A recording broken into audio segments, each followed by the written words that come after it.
Ladies and gentlemen, can I please have your attention? I've just been handed an urgent and horrifying news story. And I need all of you to stop what you're doing and listen.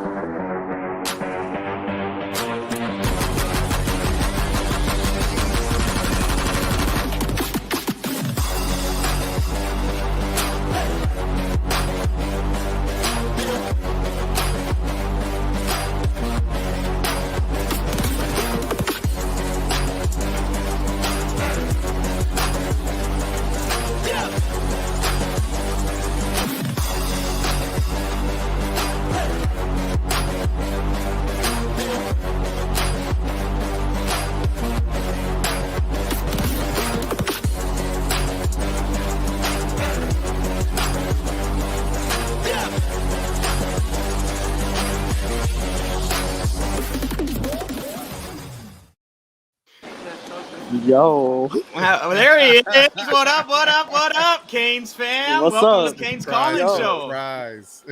We got a surprise, Yo, I told myself, surprise visitor. I told myself I was not missing a show. I've never missed one before, and I'm not starting now. There we go. Okay, so what are you walking through there? A massage parlor or something like that? A lot of dudes around. Where you at? Dude. Airport, man. I'm coming back. You coming back? Okay. Yeah. So Matty Ice joining us here. Me doing a little guest fill-in today on some hosting. Caniacs, how you doing tonight, brother? I'm doing good, man. I'm doing good. I'm ready for this show. I've been waiting for this one for a while. I'm excited. Hell yeah. Matty Ice, tell me what the good word is from the tropics. Yo, dude, I've had a great vacation. I actually got to go now. I'm going through agriculture right now, so I just wanted to pop in.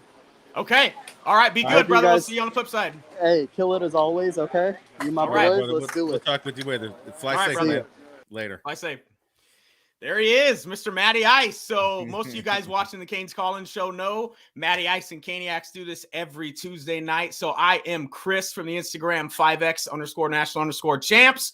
And I'm guest hosting tonight from Matty Ice because he is in beautiful Hawaii on his way home. So I was going to say, man, dude, this guy was probably deep into his vacation. I thought maybe he was sitting on the beach with a Mai Tai, maybe getting a rub down from a pool boy, but he's doing pretty good, man. He's in the airport. So Caniacs, what's the good word on a Tuesday night, my man?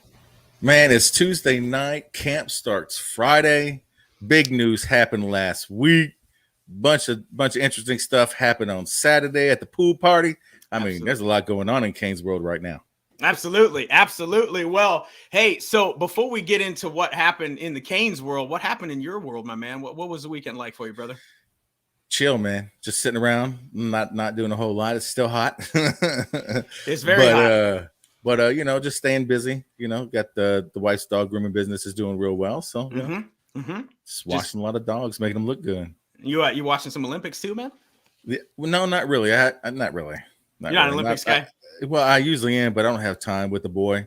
Sure. If I do, I got to watch it on the phone. And Yeah. No, I'm not watching. How about you?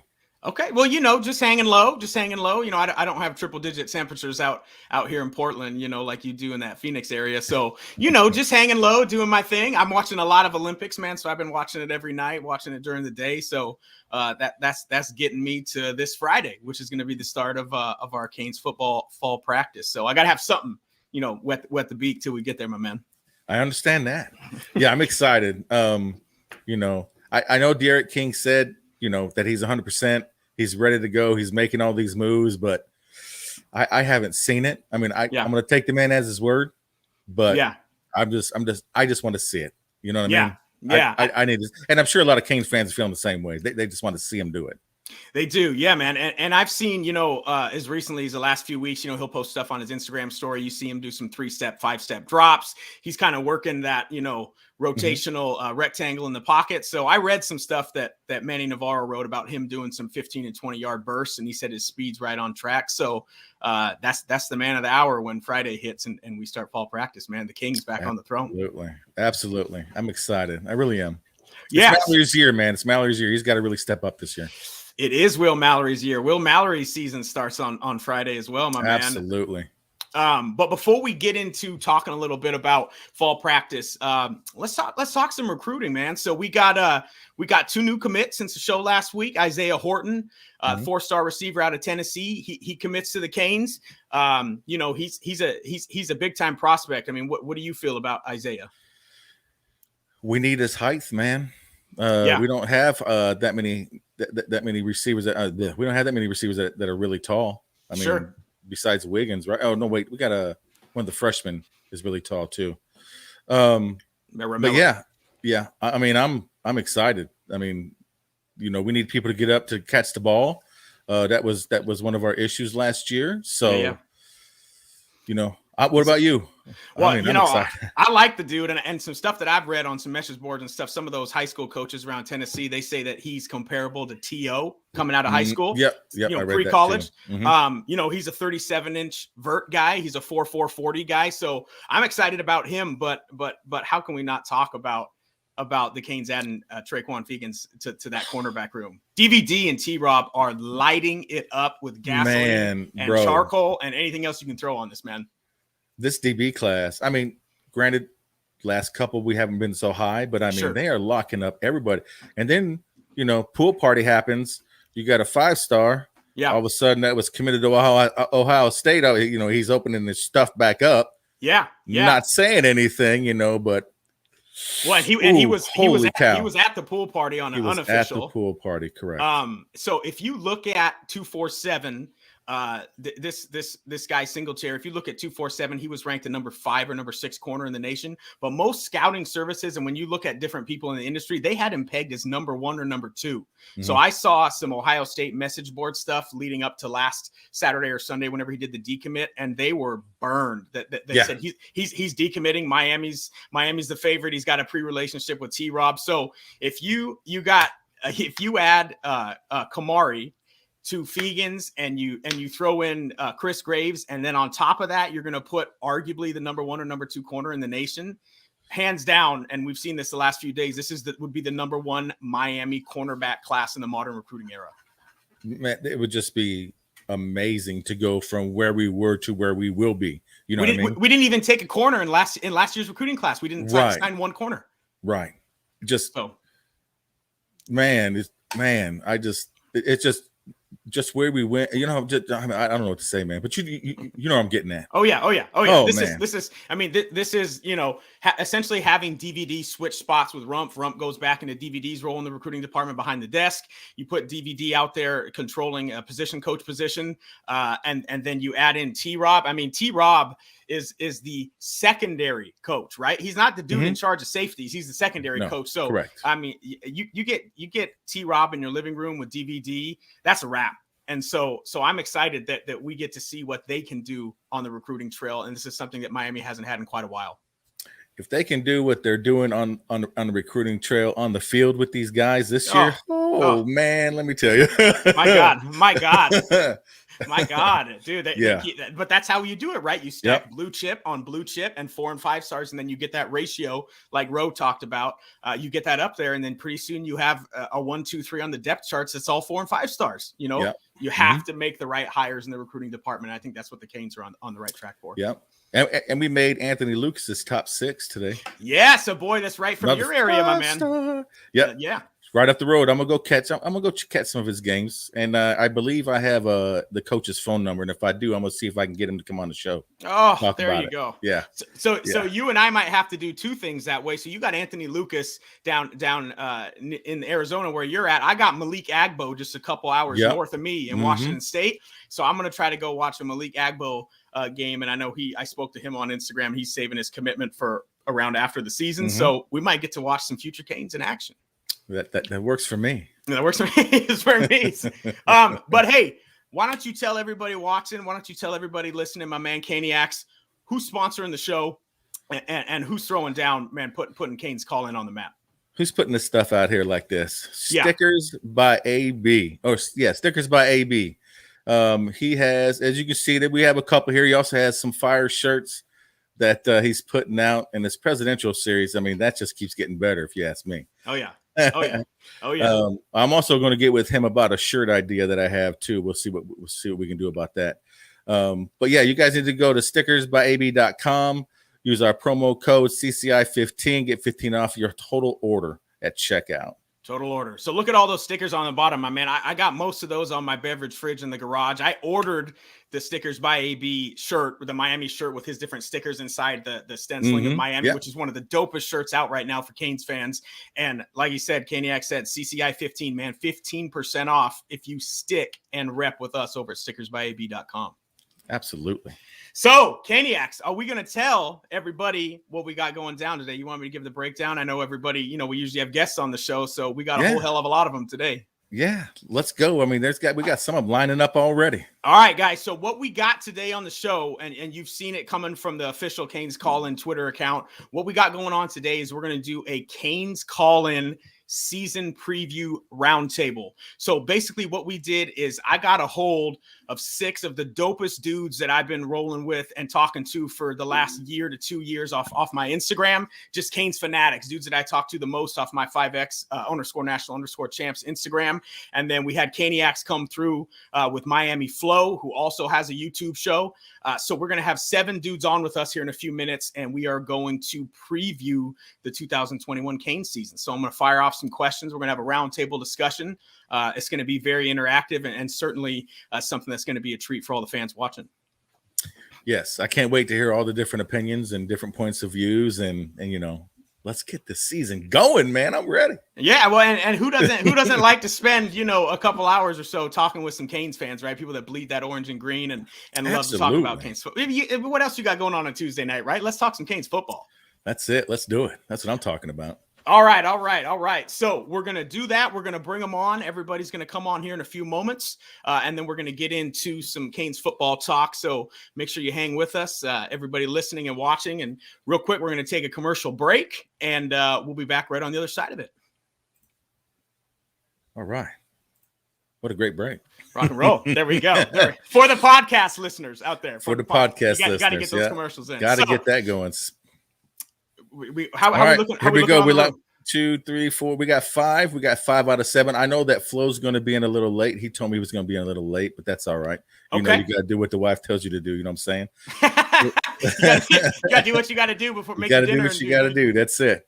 All right. So let's do this little thing right here, and let's bring him in. Right.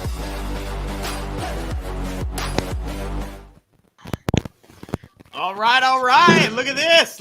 We got 5 people across the board. Okay, welcome everybody. Okay, we got my man EJ on the top, DJ Sean in the middle row. There's my man AB, sponsor of the show. There we go. Rhett Smashley. There we go. There we go. And we got the one and only Nate Watts on the bottom. Welcome, my man. Yo, what's going on? What's going on, guys? So we were kind of prefacing before we brought everybody on here. I said, I've talked to most of you guys for the last year to 2 years off my Instagram is where most of you know me. Of course, DJ Sean off of Twitter. So, hey, this is what I wanted to do the most, man. I wanted to bring you guys on. I wanted to chop it up on some Canes football with some dudes that are fanatics that I talk with all the time. So thank you for taking a little bit of time out of your Tuesday night, man. We're going to have a hell of a time. Let's do it. Thanks for having us. Let's do it. So, Caniacs, you want to wait for a couple more? We'll just let them pop in when we pop in. Just let them pop in when they pop in. All right. So what we're going to do, guys, is we're going to do a little bit of a round robin. So I got 15 questions lined up, and we'll throw it around, and we'll kind of get all our thoughts on the season and get everybody that's out there watching and listening have a help. Uh-oh, that was some feedback. Yeah. Okay, we're good? Okay. All right, guys. So let's start it off this way. And we can start off with you, EJ, at the top there. So questions for everybody, man. We're going to roll this around the room and just get into some content. So right off the bat, who do you think starts week 1 opposite of Tyreek Stevenson as the corner position? What do we got, fellas? I think it's got to be Al Blades if he's healthy, right? Okay. If not, I think Takori Couch is an obvious. I think he showed a lot of promise towards the end of last season, especially that Virginia Tech game, tackling an open field, reading coverages right, dropping on loose balls, all kinds of stuff. I have a feeling DJ Ivy's going to make his way in there somehow. I haven't been a DJ Ivy fan for quite a long time. I think he gets exposed a lot in coverages, man-to-man, whatever it is. So Blades 1A, Couch 1B, if I had to pick, is going to go on that other side. Okay. I love it. What about you, DJ Sean? What are you thinking, man? I'm definitely going to say I think it's Couch. The way he Okay. came on last year, I definitely think it's going to be him. One thing I definitely like about him is his aggressiveness. You know, he's getting called for some BS penalties last year at times, but he's got the mentality to be the number 2 guy. So I'm going to go for sure. For sure. He's a dog. What about you, AB? What do you got? I think it's going to be DJ Ivy. There we go. Yep. I think Couch is better suited at nickel for now. A little bit smaller stature, a little bit quicker than DJ Ivy. And I think he'll continue to excel in that role. Obviously, things can change if Ivy struggles and if Blades gets to play again. But with the addition of T-Rob, I think there's going to be some good development there. So at least to start, I think it's Stevenson and Ivy pairing up together with Couch playing nickel. Okay. So, hey, this is good, man. We got one of each of the corners. So we got my dude Rhett Smashley there, and we got Nate Watts. So, Rhett, how are we going to break this tiebreaker? Who's going to be starting opposite of Tyreek? You know, as much as I hate to say this, I'm going to have to go with Ivy. I think that week 1, I think, you know, experience is going to play a huge factor. Okay. And I agree with AB. We need what's his name? Blanking out. To Corey Couch at nickel, yeah. So I really think that, you know, I think Blades, if he's healthy, they're just going to be rotating in, you know, every couple downs. It's not going to be that set position, but for a starter, I think Ivy's got to take it for just the experience, you know. Okay. And my dude Nate Watts, dude, you got the pulpit, man. What are we doing? I'm gonna go with Couch. I think Al Blaze be on Twitch too much. You gotta get on Twitch. I'm just playing. But I think Couch. I saw a couple of highlights with Couch. I was like, he has like a special something. But I think it's gonna be a lot of competition. Like over campus, there's gonna be like whoever rises up, next man up, really. Like so. For sure. I like it. So we got some answers across the board. That's why this is a roundtable, man. We want to hear what everybody has to say. So let's go to the second question on part of this season preview. So this is the hottest topic. Every time I've been on the show, this is the hottest topic everybody wants to talk about, and this is going to go right up until Labor Day weekend. So each one of you are the head coach right now of the Miami Hurricanes. I want you to tell me, and we can let's start with you, Nate, and work our way back up. What 4 receivers are you throwing out opening day against Alabama? Who's your starting 4?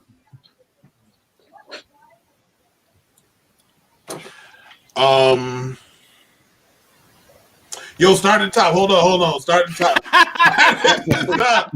Okay, let's go with you, Rhett, and we'll work our way up. So let's go with you, Rhett. Oh, Miami Flow on the show. We got Miami Flow in the house. What's up, dude? What's good, boys? What's good? Okay, let's start with you on this, Rhett, and then we'll work our way back, man. Give me your 4.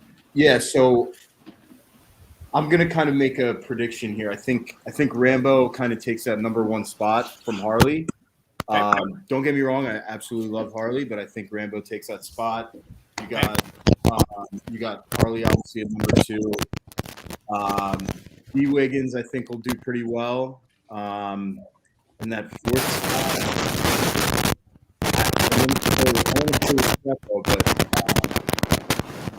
Yeah, I think I'm gonna go with him. I don't know who else. I mean, it's kind of up in the air for that 4th spot. So okay, just kind of stick with those 3. Well, let's indoctrinate my man Miami Flow, dude. So all you did was miss one question, my dude. So this is the hottest question on all the message boards all summer. So Miami Flow, what 4 receivers are you throwing out today against Alabama?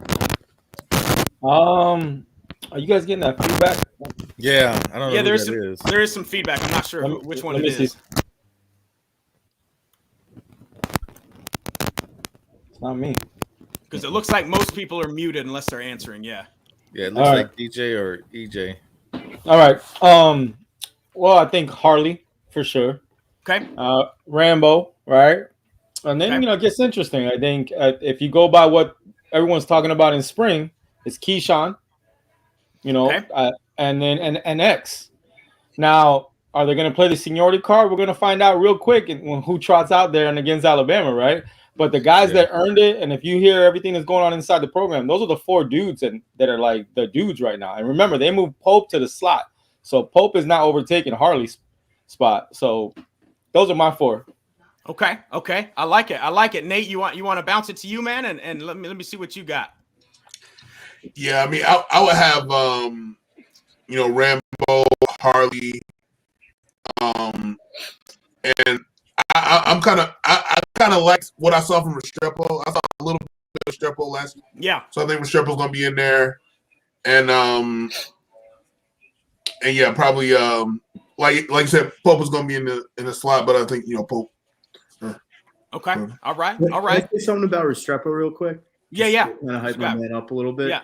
That kid from I think day one, even before day one, the way he came in, I thought he just like embodied that whole playing with heart and playing for the U so much. That's why I absolutely love him, and I think he's gonna have that opportunity to really show what he can do.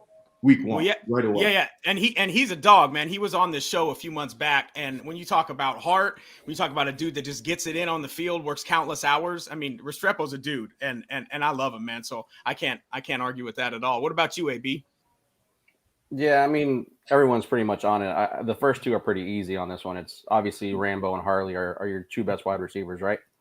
After that, there's a lot of names to sift through. Ultimately, I think you see Keyshawn Smith, a lot of rumors on how talented he is. And I feel like he finds a way to get on the field often.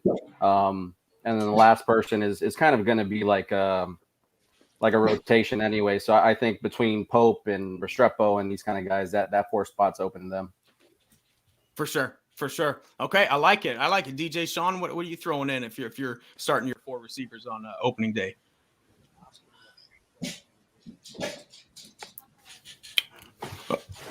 Oh, the volume's a little low there, Sean. Volume's a little low. Or maybe you wasn't speaking into the mic on that one. Good. I think we found our static culprit. Yeah. It's definitely volume. Okay. I'm agree with AB. Same lineup. Okay. Same lineup. Okay. Yeah. All right. Hey, EJ, you want to finish that out? Who do we got, man? Who you starting? I think Rambo and Harley are given. Probably Rambo outside, Harley in the slot. And then I think Keyshawn Washington has earned his way into our, besides Rambo, probably our only real deep threat that can take the top off of defense at any given time. Sure. I love X. I think he's going to be a dog once he gets some play time, once he gets some rapport built up with whoever it is under center. I think he's going to be an animal. I'm still a huge Michael Redding fan. Dude. I think at some point for some reason he embodies a younger Andre Johnson. The way he catches the ball with his hands away from his body, sure. The way he breaks off routes, the physical traits he brings on the field. I think he's at some point, if Jeremiah Payton's not healthy and can't stay consistent, whether it's in practice reps or whatever, I think you'll see Michael Redding fill that 4th spot at some point. Sure. I like that, man. And I actually got a chance to interview Mike Redding some months ago back on my Instagram. And I mean, you seen that dude in pads? That dude looks like Big Papa Pump, dude. He's a big fella, man. He's a big fella. That's a strong receiver that's going to body a dude over the middle when he goes on a crossing route. I mean, he's not afraid to do that. So yeah, I like it, guys. I like it. So let's rock to the third question here on the Canes Roundtable. Right now, as of this morning, per Odds Shark, spread is 18 points in favor of Alabama for that season opener. So 2 things I want to know. Do you think Alabama covers, or do you think the Canes win this game outright?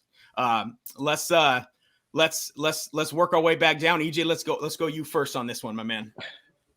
Obviously, as a Canes fan, I want to say we get a W. Absolutely. Holding bias, I want to say we get a W. In my opinion, if we can keep it to 14, 17 points or less, we're going to see a lot of those recruits. The rumblings are going to start where it's like, hey man, if I was on the field, I could have made that play. If I was in the backfield, I could have had that touchdown. Whatever it is. I don't think we come away with the W, unfortunately. I think they're just going to be too much too late for us. But I think that we can keep it to 17 and under. I really do. Okay. There we go. So 17 or under, which means Alabama would not cover the spread. Right. What about you, DJ Sean? What do you think? 18-point spread as of this morning. Well, first off, how many people in here is going to the game? All right, let's do that. Okay, so how many people are going to the game? We got AB, we got DJ Sean, Nate Watts going to the game. Well, me and Caniacs are on the West Coast, so that's a no-go. So I'm going to Michigan State. Yeah, that's what I'm going to. How do you think it plays out, DJ Sean? Atlanta, but I don't know, man.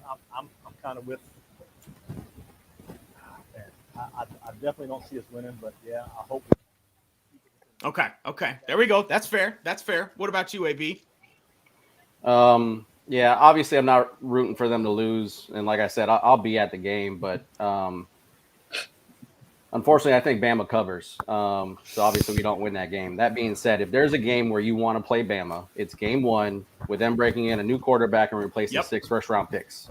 Yep. So, Exactly. I mean, Bama's just so good at reloading, and with our track record against highly ranked opponents, I'm in that believe it when I see it mode. So I'm hoping for the win, and I'll be there rooting for him, but I don't expect to win at this point. All right, I like it. Jamal, welcome to the show, dude. Welcome to the show. Only a few minutes off kilter, man, but I know we had some login problems, so welcome to the roundtable, my dude. Thank you. Can y'all hear me? Yeah, we can hear you good. We good on the audio, Caniacs? Yeah, good. Good on the audio. Okay, so we'll go around and Rhett Lashley's gonna hit it up next, Rhett Smashley, and then we'll get to you last on this question, Jamal. So what do you got, Rhett? Yeah, well, I feel like I've gone through this for the past, 4 or 5 years now. Especially the Canes Gators game kind of stands out to me. Yep. I do think in all reality, Alabama's going to cover, but I will definitely, because I'm going to the game, I will definitely be throwing a good chunk of money on Canes money line just for gigs. Yeah, just that $100 to win, a few $1,000. It'll be very sweet, but that would be nice. Yeah, but like AB said, I think if there's a time you want to play Alabama, it's game one after they're kind of facing a whole different all new faces really. So but I don't know, there's something about those SEC boys that they're like, they got weight, they got muscle. It's like you can just visually see it. It's just very different. But, for sure. I don't know. We'll see, but I'll be there, so I'm pretty excited. I like it. I like that money line talk too, man. Because I might have to hit the offshore bookie from Bovada in Panama, dude. I might have to place that money line bet too. My dude Nate Watts, 18 points to cover. Is Alabama going to cover, or the Canes going to take this one? I'm gonna be that guy.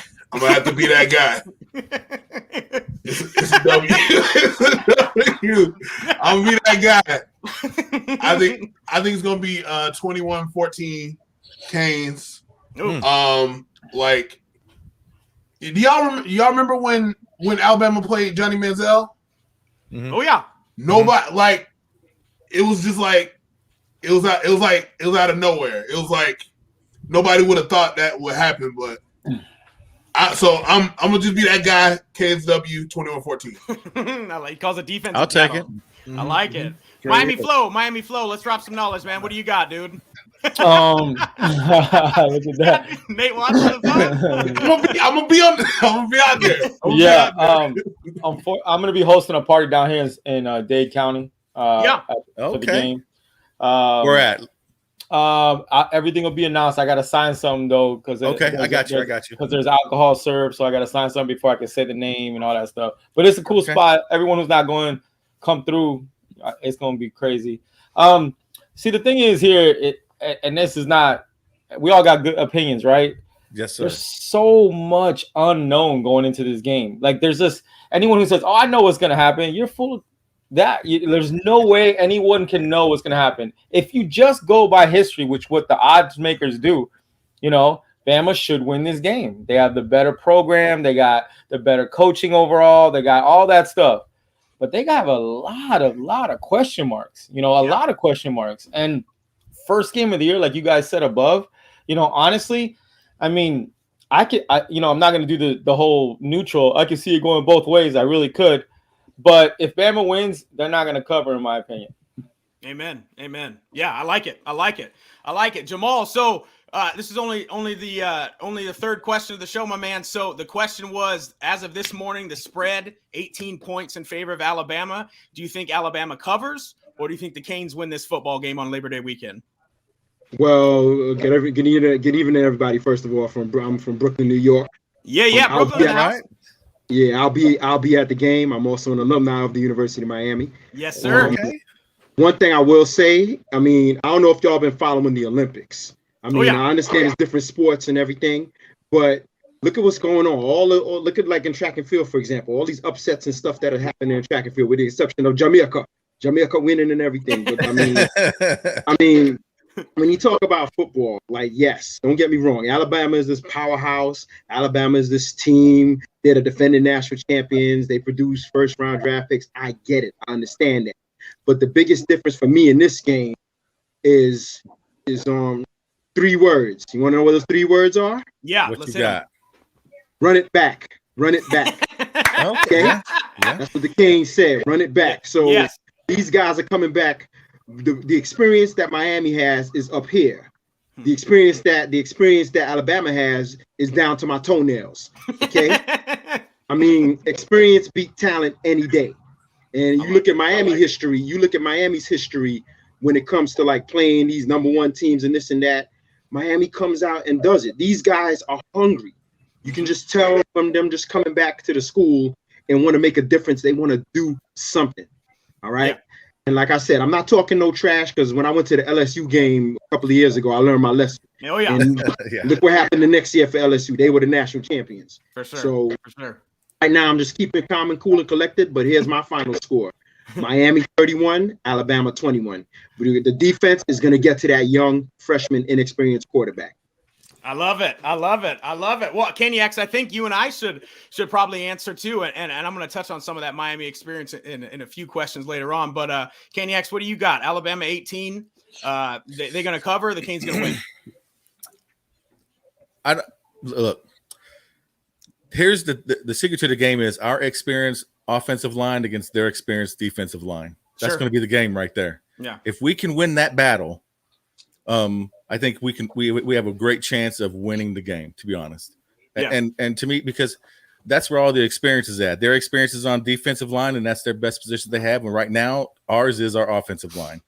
Sure. Donaldson coming back, we need to push some people around. If we can get holes for the running backs, I mean, and we already know that Alabama in the past, in their history, has trouble with mobile quarterbacks. Absolutely. So if Derek King's 100% and all that stuff, I give us a great shot to winning.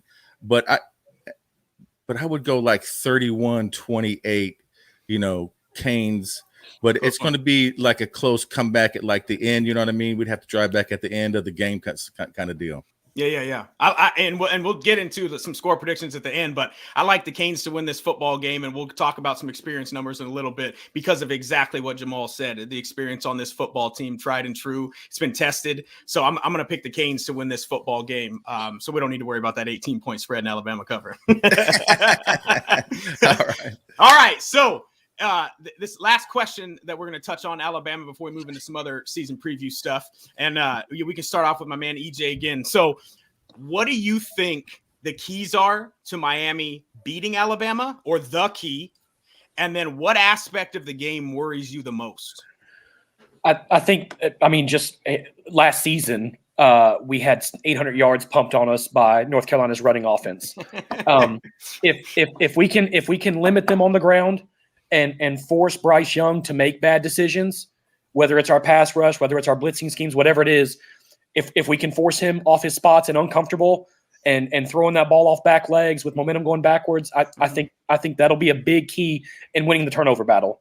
Sure. Miami football has been known to take the ball away from other teams. We've been doing it for decades. So if we can win the turnover battle, limit their on ground game, keep Bryce Young and them off the field, I think we can pull this one off.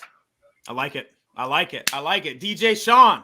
So your key to Miami winning, and then what worries you the most about this game? Key to winning to me is definitely going to be if we can establish somewhat of a run game. That will open up, to me, passing game, obviously. But let's also not forget that, if I'm not mistaken, isn't Jordan Battle, is he supposed to miss one of these halves? Remember, in the championship game, he got ejected. Oh, that's right. Down one of their safeties. That's right. Oh, I forgot about that. Oh my God, I did forget about that. Yeah. Yeah, remember, he's got to sit out one of these halves. So I don't know who's behind him, but let's keep that in mind. He's got to either miss the first half. I think he got ejected in the second half. Sure. So he would miss the first half. Yep. First half of this game. Interesting. So I forgot all about that. But yeah, so if we can establish the run game, I think we stand a chance because that's going to open up some things downfield. But the only thing that really worries me is defensively, I'm still a little concerned about our linebacker play. Amen. You know, and you know how Bama's O-line is, and the running backs are, they're stout. So, yeah, key for us defensively is going to be the linebacker play. Everywhere else, I think we're solid, but it's the linebacker play. I'm a little concerned about, for sure against the run. The O-line is tremendous. I like it. All right, AB, what you come in next, my man? What do you got for us? For me, everything's going to come down to line play on both sides. If we find a way to harass Bryce Young and limit their running game while giving King time in the pocket, which, mind you, is not going to be an easy task. Our O-line is progressing, but it's not quite top tier yet. Sure. And this is maybe our most unproven D-line in Manny's tenure since, maybe year one. Mm-hmm. But for the sake of the question, if we manage to make an impact in the trenches, we give ourselves a chance. If the trenches fail on either side, I think it will be too big of a hole for the other one to dig us out of. Mm-hmm. But the one thing that really concerns me the most is, maybe it's coaching or maybe it's our mental state, but how ill prepared we've looked coming into these big games. Big time. Clemson last year, UNC last year, we just, we didn't just come in there and compete for a little bit. We just got, mollywopped. We got, embarrassed. Yeah. And it was pretty much out of the gates. And Clemson, I know, was like a little tight early on, but, just how ill prepared we looked for those games is my biggest concern. So if we can nip that out of the bud this year, I feel a lot better. I like it. Yeah. There is something to be said about in these big games, like AB just said. Yeah. Sean, what you got? I think this is where Stoops will help out a lot. This is where the Bob Stoops hire. Yep. Yeah, so this is where I think, being prepared for this type of game, he's been against Bama multiple times. So this is where I think he could play a real big role. This is why we hired him. Yep. A lot of months to game prep, a lot of months. Okay. All right, Rhett, what do you got, man? Yeah, AB kind of took the words right out of my mouth. I think the key to the game is coaching, really. You're going against the top, if not the best coach in college football, Nick Saban, and just, he kind of has that pull and kind of control over the players to really get them going and hit their assignments and all those things. And just the last 3 games of last season, it didn't even look like we were out there like we wanted to be there, really. So I guess on the flip side, it is the first game of the season. It is against the number 1 team in the country. It is in Atlanta. Like, that's should be enough reason to come out there with all the fire in the world and put to work with what you've, all your talent and all your play calling and everything. So, but my biggest concern would be, losing Phillips, Rousseau, even though he wasn't there last year, Roche. Sure. And then, of course, the linebackers. There's just so many questions right there. And, Alabama's O-line is they're big boys. They know what they're doing. So that's my biggest concern right there. Sure. And if you think at all that Bama is overlooking us, don't be, because we're in their, like, the heart of their recruiting ground. Like, the guys that they're stealing from us left and right are the guys they want to keep taking. And the last thing they want to do is give us any inkling that we're on our way back because we can keep those guys here. So they're going to be highly motivated going in this game. Sure. Agree very much. What you got, Nate? I feel like my biggest key and the same biggest I guess concern is like some of you guys said, like it's always the little things for me. It's always like the just the penalties and stuff like that. If we can because I think that knocks us off. If we have like a bad penalty in the beginning or it just snowballs. Sure. So if we can eliminate that, or even I feel like there's going to be a point in the game where it's okay, we either going to lose just do it. There's going to be that one spot in the game, and if we can take and choose to play back to not fumble it, not keep fumbling, not continue to fumble it away, then that's going to be where the game tips. Sure. There we go. Yeah. I mean, you got to win the mental battle, right? I mean, that's half of what football is. You got to win the mental battle, and no unforced errors, no stupid plays, and when you're playing, the greatest coach probably in the history of college football, you got to play a mistake-free game. So, Miami Flo, what you got, my man? I mean, I'll start off the same way I did before. There's so much unknown, right? We could talk about. We don't got. Listen, on our side, Baker's not here, Banda's not here, Stroud's not here. You got T-Rob, you got DVD, you got Ish over there, you got Simpson. I love what my man DJ Sean said, because I think that is a massive, massive key in this game is Bob Shoop. Oh, yeah. I can't. I think that is just such a big piece for us from a stability standpoint, preparing. If this happens, look for this. Because like AB said, and I think my man Reg Smashley, if I said it right, said also, we really good at coming out, and then we get punched in the face and we look like we don't know how to play football. We jump off sides. We start doing stupid stuff. Sure. I really believe, in my opinion, if we're coached like I think we're going to be coached with these new guys, it's going to come down to, does Bama want to be with their new offensive coordinator? We all know who that is, but he runs more of a pro style. Does he want to come out in 22? If he comes out in 22 personnel, I'm going to turn the game off. Because if they come out in 2 tight end set with the linebacker question marks we got, I'm nervous. I'm not gonna, because I don't know if we have the personnel to stop it. Sure. But if they come out in normal pro sets and stuff like that, I'm not too worried about our DN play, because Manny's calling the defense and he's gonna bring pressure a lot.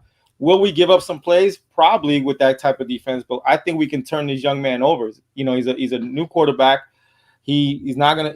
At practice is one thing, seeing all these guys coming at you, but in the first game, prime time, starting with the defense that doesn't care, they just want to wear the chain. Sure. I think he might turn it over a few times, and I think the key is going to be the turnovers. A, and B, is Bama going to come out and say, we'd rather be boring, we're just going to pound them? If they do that, I think it'll be a long night for Miami. But if they come out and play normal, I think, like I told you guys, there's so much unknown. I could tell you something now, and then it could go. We could all be completely right or completely wrong. But the coaching, Bob Shoop is huge, and I don't want to see Bama in 22 because I'll turn the TV off. Well, and I think Miami Flo just said it right, man. Nick Saban's a genius, so he's probably going to hit you with double tights in the first series or the second series, and then he's going to make your linebackers be able to cover. So, yeah, that's a great tip-off. I didn't think of that, but you're exactly right. My man Jamal on the finish. What do you got, my man, on Miami's key to winning, and then the part of the game that worries you the most against Bama? Okay, the very key to winning in this game is Miami controlling the line of scrimmage and converting on third downs, or matter of fact, not even putting themselves in positions for third down, getting the first downs, and Rhett Lashley's offensive play calling. If we could keep that defense on the field, even though I think our offense is going to score fast, if we keep their defense on the field and control the time of possession of that game, we got a chance. Because remember, these big guys are defensive for Alabama. They don't have the experience, so we're used to playing in the heat or whatever stuff. Plus, like I said, if you wear them out, and if Rhett Lashley calls the right plays, especially if he utilizes our 3-headed monsters on running back. If you utilize them 3-headed monster on running back, every play them guys fresh, you're gonna wear that defense down. Yeah. And then an X factor too is that boy Charleston Rambo. I've seen his highlights. If we could exploit their secondary with Charleston Rambo and Mike Harley, it's a wrap. I love it. I love it. If you don't mind, just to piggyback off what Jamal said about staying out of the third down, staying out of the third and longs. If we come out and we have a 40-second drive and we put our defense right back on the field for another 6-minute drive, they're going to take us out of the game quicker than we know what to do. Might as well turn the TV off at that point. We can't have 2 runs and a throw on third down, no conversion. They're back out on the field 30 seconds later, and our defense has to stop the run for another 4 minutes. It won't work in our favor. Amen. What you got, Flo? Real quick, just let's remember. I mean, I know you guys are all students of the game too, because you're fans, right? Rhett Lashley's offense is predicated on what they do on first down. So that's where we were getting killed last year. We'd run the same zone RPO every first down. Every team knew we were running it, right? And that's why he can't start the tempo. I think the first down is actually the key. If we can get 4 or 5 yards on first down, that offense starts. They come up to line of scrimmage. They're in a different formation. Let's go. It's when we get stagnant on first down that crushes us, because his whole offense is predicated on what they do on first down. Sure. So to piggyback, I agree. The down and distance is huge. I think it's switch. I think that first down is the key for the way he likes to call the game. At least that's what his history has shown. I like it. And then Jamal, to roll back to you, my man. So what part of the game worries you the most against Alabama, the defending champs? The only thing, I'll be honest with you, that worries me about the Alabama is just the fact that God, I say this, is pretty much, y'all gonna laugh at me, but the only thing I'm not concerned about it, but they should be concerned about it, is the special teams. Because we got good kickers, and I want to see who Miami is gonna have on punt returns or kick returns. Sure. I mean, hopefully we got use one of those guys as a Devin Hester. If we use one of them guys like a Devin Hester or a Roscoe Parrish, we in there.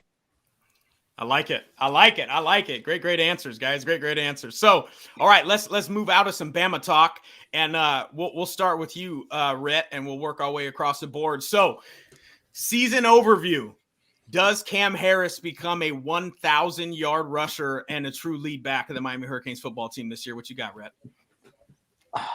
Man, does he hit 1,000? I don't think so. No, I think that three-headed monster, it's just they're all three guys.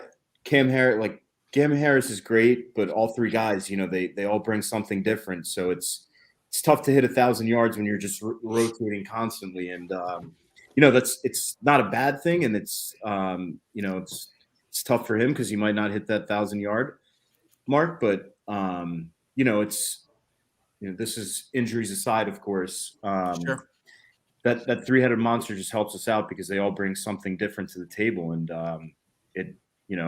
not one guy isn't going to stand out tremendously, but they're all going to help the running game out, whether it's passing out of the backfield or a trap play or a power, whatever it might be. So I don't think he gets to that 1,000-yard mark, but let's hope he stays healthy all year. So yeah, I like it. AB, what say you, brother?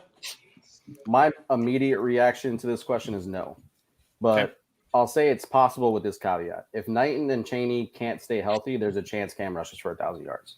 Okay. Otherwise, I think there's just too much talent in the backfield, with Chaney being the best of the bunch. If Chaney comes back and stays healthy, I think he's your lead back midway through the season and holds that spot until he leaves. I think he's that talented. Sure. So I'll say it's possible, but as a betting man, I'd put my money somewhere else. I like it. DJ Sean, what do you got? I'm with AB. I don't think he gets it. I think that three-headed monster. You got to play all three of them. So I definitely don't think he'll get it. I just don't see it. You got to put on. You got to play all three guys. You have to. For sure. For sure. Backfield's too talented, so you got to put them all. You got to play all three. I like it. EJ, what do you got, my man? I mean, identical to what everyone else has said so far. I just think there's too much talent in the backfield. I don't think they run an offense that's predicated around a 1,000-yard rusher. Too many RPOs, too many screens. Rhett Lashley has that up tempo offense. So I could see him in the 600 to 800 yard mark, maybe. And then obviously, barring any injury to a Don Chaney or a Jalen Knight, and obviously his carries will pick up. But no, I don't see him pushing that 1,000-yard mark this year. Fair enough. Let's kick it down to you, Jamal. What do you got, my man? I mean, I gotta agree with everybody on this one. I mean, if Miami, like I said before with my previous thing, if Miami balances using these 3 running backs and keeping everybody fresh, keeping those running backs fresh when they're calling the plays and stuff, I doubt that you'll get a 1,000-yard rusher. I mean, Sure. There's gonna be so much of a balance, and it's gonna be hard for just one person to really get that 1,000 yards. If it does happen, hey, God bless them. But if it's not, it don't matter because you're still going to go to the NFL regardless. Sure. Right, yeah. I like it, and I remember, dude. I've been on Don Chaney since high school, man. I loved him. I know people knocked him in high school and said he didn't play the kind of competition that Jalen Knighton did in high school. Jalen Knighton said he's the realest running back in the room, but I think Don Chaney's running back number 1. So that's where I'm gonna stand on this one, and we'll see how things kind of get split up. But what do you got, Flo? What do you think on this? Weigh in, my man. I'll just say no. I don't see it. I just don't. I don't see it with him. I think he's a solid back. Don't get me wrong. I don't see it. I definitely think Chaney's the best all-around back. But the guy that I really feel is going to have the best numbers in this offense at the end of this year is going to be Rooster. I'm not saying he's the best back. That's not what I'm saying. I think Chaney's the best back. I mean, I don't listen. No disrespect. I don't think it's close. Like he's for real. For sure. I've seen all of them play live, and he's the truth. He just needs to, like my man said, if everybody stays healthy, Chaney's the best back, but I think Rooster ends up the year with the best numbers. Not saying he gets 1,000, but you combine his catching, his running, I think he ends up with the best numbers. That's just what I think. I like it. What you got, Nate? I agree with what everybody says. I think the rotation is just going to be what they lean on. Everybody can get off, but that doesn't equate to anybody getting 1,000. It's just everybody. It's a unit. The strength is in the unit. Sure. So I love it. Well, let's roll to this next question here, and I had to edit this question due to the circumstances of about a week ago. But how many games do you think it is before we see my man James Williams come in and snag that spot from Gervin Hall? Or do you not think that's going to happen, working opposite of Bubba Bolden? How many games into the season before you think they release the number 1 safety in the nation last year into the fold? What do you think, EJ? I think you can utilize him so much more than just a safety. Similar to what I know, they're a little bit different in stature, but similar to what Clemson was doing with Isaiah Simmons. They had him in the box. You can put him out in coverage. I think he's got so much in him to limit him to that safety position. Unless there's an injury that comes to play or Hall just craps the bed. I don't see him taking over the Gervin Hall's position full time, but I do see them sprinkling him in 100%. 100%. I think he'll get sprinkled in probably relatively quickly. I like it. DJ Sean, what do you got, my man? Yeah, I'm with him on that. I don't think he takes over the spot, but you definitely got to move him all around the entire secondary. Let him just make plays all over the field. You don't see him taking over the spot. I just don't see it. I like it. Yeah, and not limit him to one spot. There we go. Okay. AB, what do you think, my man? Yeah, I don't think Williams starts at safety this year without an injury or suspension of some sort. So okay. Now don't confuse that. I think Jay Will gets a ton of burn anywhere Manny can put him, but to say that he's going to come in as a true freshman and supplant a veteran is an unfair ask and applying like unnecessary expectations, in my opinion. Remember, even Sean Taylor didn't start as a freshman. So, and granted, he played behind Ed Reed, but James isn't Sean Taylor. He's a super talented kid that I think plays as much as possible year one, but I don't think he starts this year. There we go. Okay, fair enough. Rhett, what you got? As a safety, obviously any injuries, he's going in for Hall or whoever it might be, but he's what, 6'4", 6'5", 220-ish, 225. he's a big boy. Like he could, he could play up on the line. He could play safety. There's with that type of size, you could play him just about anywhere in the secondary. So it's, I don't know if he's going to be starting, but he's definitely going to be rotating in more than most people think. I believe so. I agree with that. It's the size. Gervin Hall. I don't know what his stature is, but I know he's not 6'4", 6'5". So he's not that. Yeah. So it's it obviously no experience, and he's a freshman, whatnot, but that size is difficult to overlook, especially when you have a good football mind. So absolutely. Yeah, I like it, Rhett. And for me, and one of you guys just made the comment, Gervin Hall did shit the bed last year. So all eyes are on Gervin Hall going into this Friday. And, when you got the number one safety in the nation, I'm not saying he starts, but like AB said, he's going to get a lot of burn this year. We'll just see how things play out. If he gets moved Gervin around. Hall looked lost in coverage more often than not last year. Tons of times. Yeah, absolutely. What do you got, Nate? I'm not sure. I think I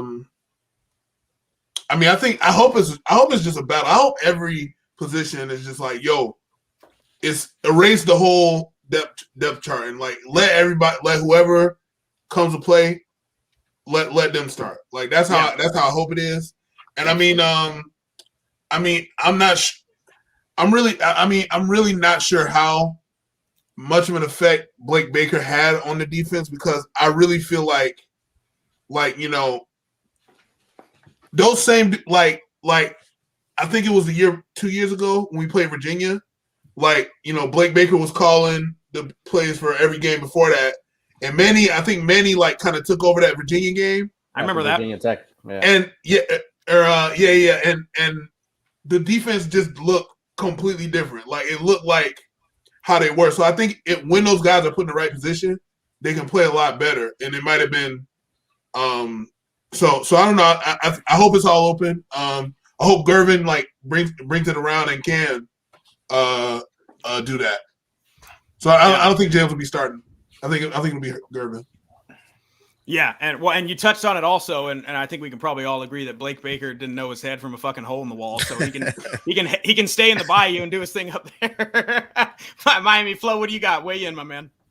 I mean, Manny's calling the defense now, so there's gonna be multiple packages where you're gonna see 3 or 4 safeties on the field. As far as starting goes, I'm not sure if everyone has amnesia here, because there's a guy named Cam Kitchens. Who Larry Bluestein, who's the number one evaluator in all of Florida history, right? Flat out said he's a better safety than our boy Williams. I seen both of them play live just this past year, and I can tell you, I need to see Williams cover D1 wide receivers before I say he could play safety. Do I think he's a freak and he could play 900 positions? Yes.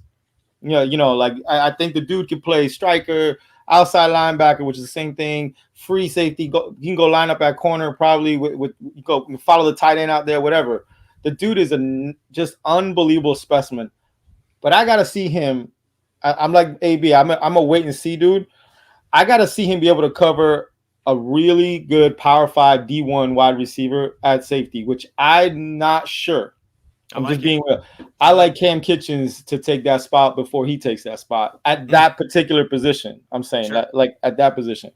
Gotcha. There we go. I like it. Thanks for weighing in, brother. What do you got, Jamal? I gotta say for this again, I don't really see him again. Just to piggyback on what some of y'all just said things too. I don't really see a true freshman coming in and just taking the seniors' position away like that. However, knowing Manny Diaz, he'll probably try to put him in different schemes, maybe once here and there, but not start him. Have him come off of the bench just to see how much of an impact, to see how much impact he can make with the team. And if he makes huge impacts, I think you might start seeing him in there permanently. It all depends on everybody's health and who making plays and who not making plays. For sure. There we go. All right. So we're through 6 questions. We're going to take a quick commercial break, and then we're going to be right back for the next part of the roundtable. That's just for the podcast, guys. But I do want to say that I have to agree with Flo. I think the rotation is going to be with Cam Kitchens, but sprinkle in James Williams here and there all year. That's what I think. Cam's an absolute beast. Yeah. Even if he does show like he can do this, he can do that, he may sprinkle in more in, but I don't think he's going to see significant amounts of playing time. You know what I mean? I think think limiting James Williams to a position too would hurt his ceiling for growth. Yeah. The guy's got so much value and so much talent. You can see him anywhere on the field just about. Yeah. Absolutely. Absolutely. I like it. Well, let's roll into in the first 3 games. Oh, you right about that? Yeah. Absolutely, Sean. Absolutely. Well, let's roll into this next question then. And this was kind of I know one of you guys already said it. This would be my key to the Alabama win, and that's the game in the trenches. So I'm going to hit you with a stat right now. Miami's 2021 offensive line has more career starts, 165 combined starts, than any college football team since 2009. Since 2009, 165 combined starts coming back on this offensive line. So 2 years ago, we know they gave up the most sacks in college football. Last year, marked improvement on the offensive line over when Barry had the offensive line. So what are your thoughts on this group in the trenches? Let's start with you, EJ. I think that, if you just take Zion Nelson, for example, and you look at him from day one till now, the guy's a projected top 10, top 15 pick in the draft. What's really helped him out is De'Aaron King's ability to extend the plays. Keeping not having to worry about him staying in the pocket the whole entire time. He can get out and get loose a little bit himself, and he can turn what would be a 3rd and 8 into a 1st and 10. So sure. I think there's been tremendous growth along that offensive line, and a ton of experience now. Those guys have been together for 3 or 4 years, if not more, not counting the COVID year. So tons of growth along that offensive line. I like it. What do you got, DJ Sean?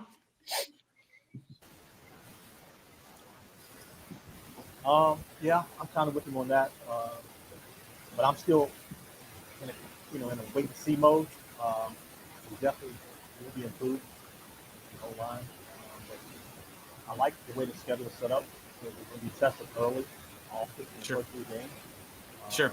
So kind of in a wait and see mode, see how much they will improve. That's kind of where I'm at. Sure. Yeah. And when you talk about that, Miami offensive line, there's nothing like getting that baptism under fire than facing 4 5 stars right across the D line looking straight at you. So there's nothing like that, my man. All right, AB, what do you got, my man? Battle of the trenches. What do you think about this Miami O-line this year? So the O-line went from one of the worst in college football to about 90th, I think, last year. Mm-hmm. But how much of that was attributed to King's mobility? Sure. Like EJ said, I'm not sure. Either way, I do think there's been good progress made, but outside of Zion and possibly Donaldson, there aren't many other standouts along this line just yet. Young freshmen excluded. I think Gaynor was fine and Jared kind of underwhelmed. So if the line finds a way to finish, I'd say in the top 50, that would obviously be a massive leap and probably means we had a pretty successful season. So sure. I like it. And I don't know if you guys saw a few episodes back, we had Kelvin Harris on the show, 3-time Miami Hurricane national champion center. And I said, who's your player to watch on this offensive line outside of course, the 2 names, Donaldson and Zion? He said John Campbell. And if you remember, John Campbell got his shit pushed in against Florida when he started as an 18-year-old kid and then to come back to now. So yeah, there's a lot of names to watch on the 2 deep. What do you think about it, Rhett? I'm going to need you to ask that question again because I completely just zoned out. Well, him and I were going back and forth in the private chat, so he didn't hear it. It's my fault. No. So but stats aside, what is your kind of thought on this Miami O-line in the trenches, returning the most college football starts, 165 combined career starts, most since 2009 of any college football team? Yeah. So experience is something you can't teach.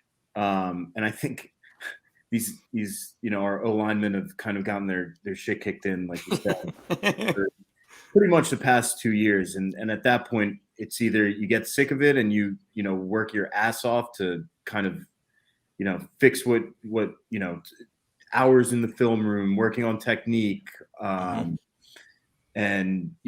at that point, it's either you're going to do really well or you're going to have a repeat of last year or the year before. Hopefully not 2 years ago, because nobody wants to see that again. But sure.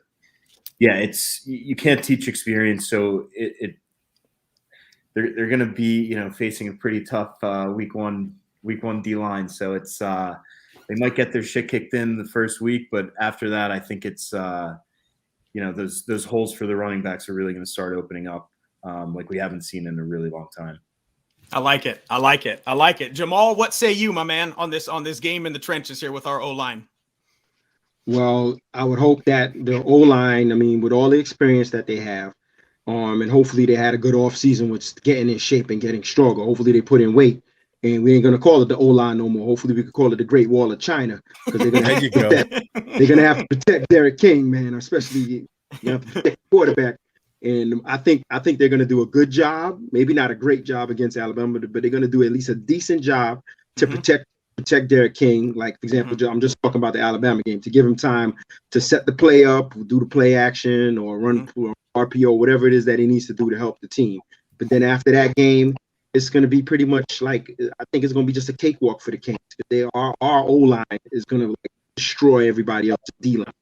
And this O-line kind of reminds me of how the Wisconsins, for example, of the Big Ten, they always have a damn good O-line. Even when I remember when we played them and we got banked 2 years in a row in the bowl. Sure. The reason why we lost because of their damn good O-line. All them boys be eating they cheese and milk and be big like I love it. I love it. Miami Flo, what do you got, my man, about the trenches? Well, I hate to be the bearer of bad news, but I keep it real. The scheme is what saved that line. Okay, that scheme now is night and day from the scheme we were running before. Absolutely. There's no possible way that anyone on here, and I mean this with love, is going to convince me that Garen Justice being hired and not being able to do anything with them because COVID hit, right? That they improved that much. It was the scheme. Look, we ran a really offensive line friendly scheme, and all the experience coming back. I remember that same O-line against Clemson. I remember that same O-line against UNC. Look, now we're going to find out. Now you had a spring. You had a summer. Now you're about to have a fall, going into fall. Now we're going to find out, in my opinion, if Garen Justice can develop. I'm not saying he can't, but I can't give him credit for last year when he didn't get a chance to do anything with them except Zooms. All we did was zoom, right? And we didn't know who was healthy. They were mixing and matching. Yeah. Let's call it what it is. That scheme is great for a damaged O-line. But now he got a chance, hopefully, to implement the full playbook, right? So we're gonna see if Garen Justice is a good developer, and I love the transfer that he brought over from over there in Las Vegas. Mm-hmm. I think he might get in the rotation. I'm just saying, but and I just gotta call it how I see it. I don't know. I'll tell you right after this game. You know what I mean? Like, it'll yeah. No, because now you had a chance to do everything that you guys supposed. Yeah, and I know that's like the boring answer, but I'm not giving them credit for. What am I giving them credit for? All we did was change the scheme. The ball was coming out every a second and a half. Yeah, you know what I mean. And we couldn't run the ball. Sure. Don't tell me we could run the ball last year. We ran the ball like not when it mattered. Right. So for me, I gotta see. They gotta show me. I like it. Well, hey, we got to have somebody that's glass half empty on the show tonight. So keeping it real, Miami Flo. I like it. Nate, what are you going to finish us off with, my man, in the trenches? Yeah, I mean, I think the experience is gonna show through. And like the scheme helps him a lot. It's like it's gonna be the same scheme, so I mean, like, you know what I'm saying? Like that's kind of positive. So I mean, you know, like you said, like if a couple of those moments they can open a hole in the right time, it just just a couple of little moments, they'll be good. They'll be good. Sure. I like it. I'm hoping that last year's O-line has been established for this year's O-line. What I mean by that is Flo brought it up. A lot of switching, a lot of people injured. Donaldson was out. This guy was out, switching here, left tackle, guard. I mean, that's hard to do during the year to, switch around so much. Sure. If we get an established 5 guys with an established 5 guys behind those 5 guys, that's what we, then we'll see from there. But I mean, they're going to have the first test is going to be week 1, and we'll know what's going to happen after that. I mean, sure. Nothing else I can say about that, to be honest. Well, and you're right, Kaniacs. All eyes are going to be on left tackle Zion, and all eyes are going to be on Donaldson getting moved to that right guard position. So those are the big boys that are going to lead the charge. So we shall see, like Miami Flo said, we got to see week 1 how the test goes down. All right. So next question for the group. We'll start down with my man Jamal. So De'Aaron King has more career passing TDs, 73, than any quarterback coming back in college football this year. So what kind of year do you expect out of the King coming off that major surgery? And what do you think the keys to success are for De'Aaron King here's last year playing college football? Well, just to piggyback, everything is predicated for De'Aaron King, just the previous question. It comes down to the O-line. The better protection this O-line can provide for this guy, then the more one step closer they provide for this guy, getting his stats, whether it's the running, the play action passing, and just, I guess, extending plays and stuff. And you're just going to see his stock increase for the Heisman. Yes, I'm going to say it. His stock is going to increase for the Heisman to the point where he's going to be coming here to New York. I'm going to go to Times Square and I'm going to be sitting in the crowd when they call his name. But that's what I'm thinking. He's going to have that kind of year. But again, everything is predicated on his O-line. If they do their job and let this man do what he got to do, the rest is history. And again, just to piggyback again, what you talked about, Cameron Harris, if he's going to have 1,000 yards. If De'Aaron King run the ball like he did last year before that injury, I'm sorry, Cam, he ain't going to have that. I mean, he's not going to have that. De'Aaron King is going to make ESPN Sports Center top 10 plays every Saturday. I like it. I like that. And he's going to be the Maxwell. He already said he's going to be the Maxwell Award winner too. I mean, okay. There we go. Hey, Flo, what do you got? The keys to De'Aaron having a great year this year, man, on his final go round. I will be happy now. We could be happy now, right? I think he's gonna put up video game numbers. I really like. You let that guy get this much time to study the book, watch tape. He knows that offense like the back of his hand now. All he really had to do is work a little bit on his deep throws. That was kind of like a little bit, and it could have been COVID. I don't know. I'm not excusing him, but that was it. I think he's going to remember if he struggles at all, it might be that first game. After that, if he makes it out healthy, I agree with my man Jamal. I don't know if I'm gonna go as far as Heisman, but I think he goes nuts this year because the one thing he does better than I think any quarterback that's coming back in all of college football is he takes care of the ball. Mm-hmm. Like most quarterbacks in the spread, they put up video game numbers, but then they got that 2 interception mark at the end of the game. 5 touchdowns, 2 interceptions. Sure. De'Aaron King takes care of the ball, So I 100%. I'm happy I could be positive about one of the questions. I think he's gonna go off this year, honestly. And Poker Wiggins better catch the ball.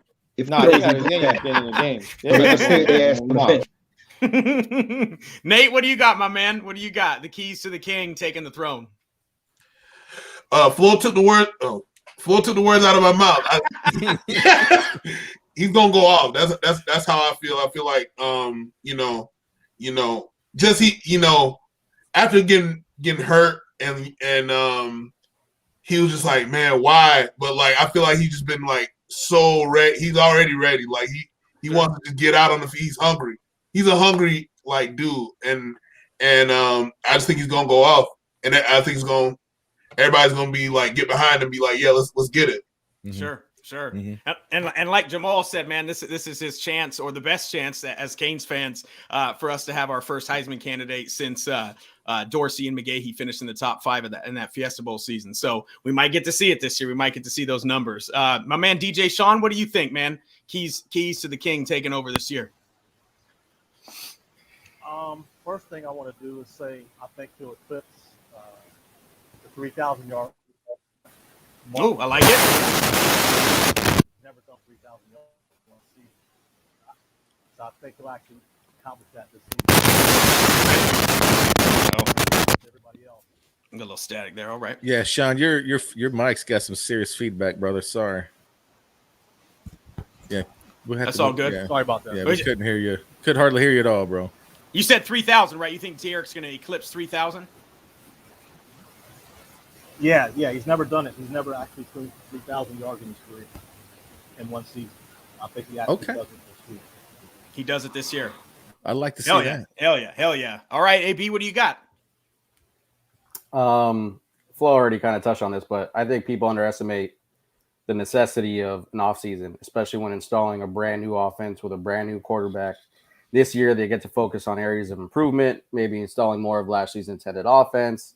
You know, I just think it leads to a more effective passing game. You know, as far as the keys to the success, number one priority, bar none, is to stay healthy. You know, he's got to take care of his body. But the other thing for him, obviously, is just to work on his accuracy on his deep throws a little bit. And I know some of that's going to be relying on his wide receivers, but he's got to give him the chance. And if he does, I think we're in for some exciting football. I like it. What about you, Rhett? Yeah.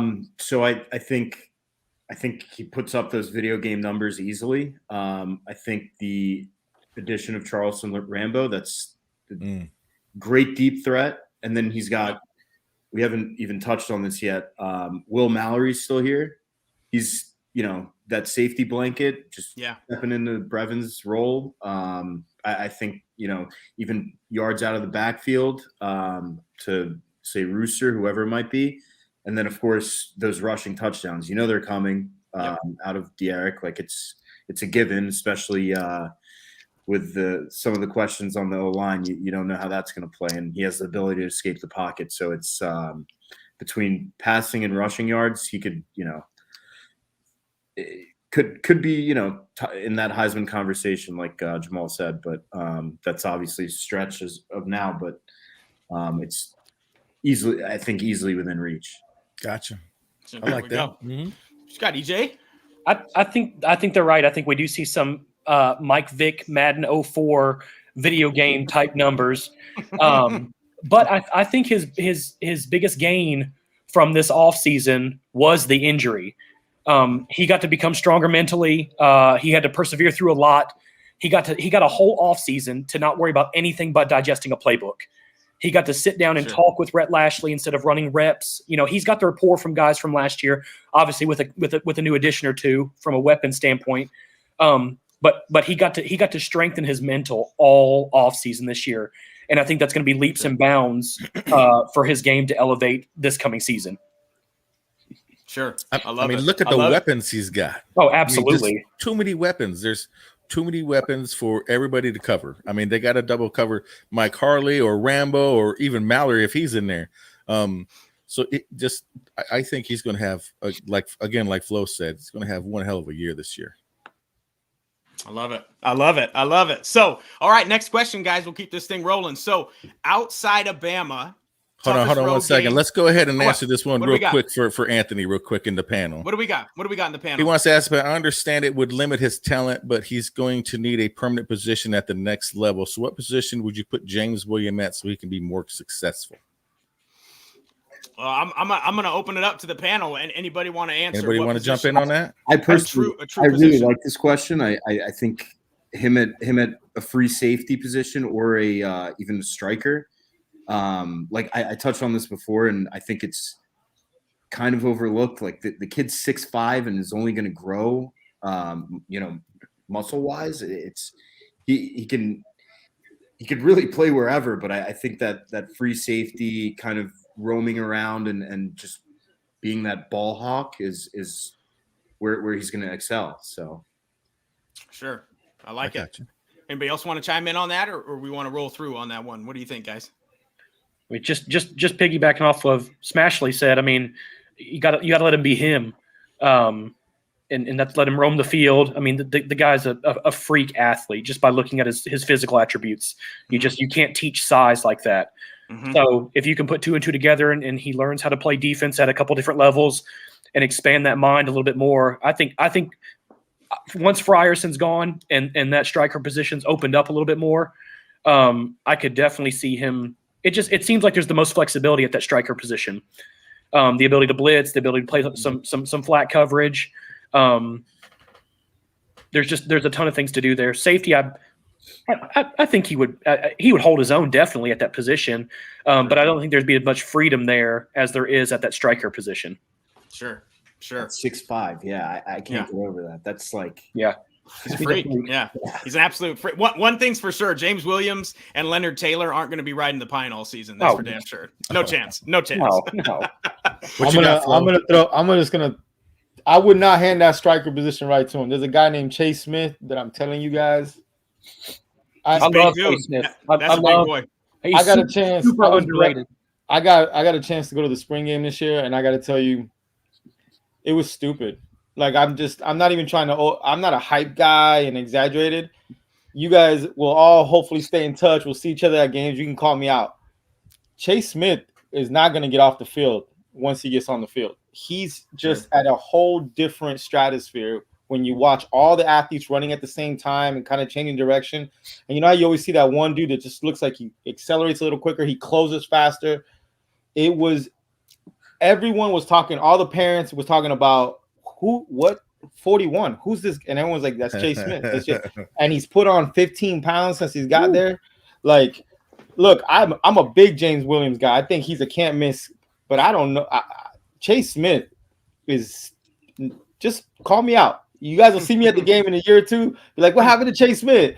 I'm telling you, that dude's a can't miss like star.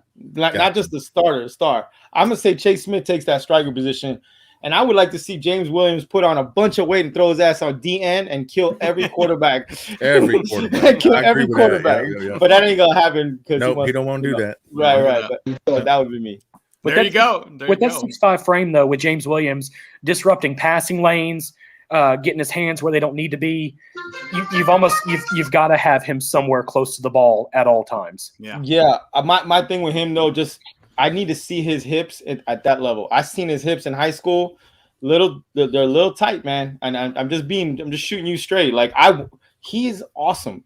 But in coverage, I got to see him cover. I want to see him cover. And if he can cover, then we'll put his ass at quarterback. I don't care. Promise you there's not many folks out there at 6'5" that don't have tight hips. Yeah, you're right. There's not many folks out there that don't have tight hips at 6'5", 215. It's just it's inevitable. It's going to happen. Yeah, he's lanky. He's lanky. Yeah. All right, guys, I appreciate that one. So let's roll to this.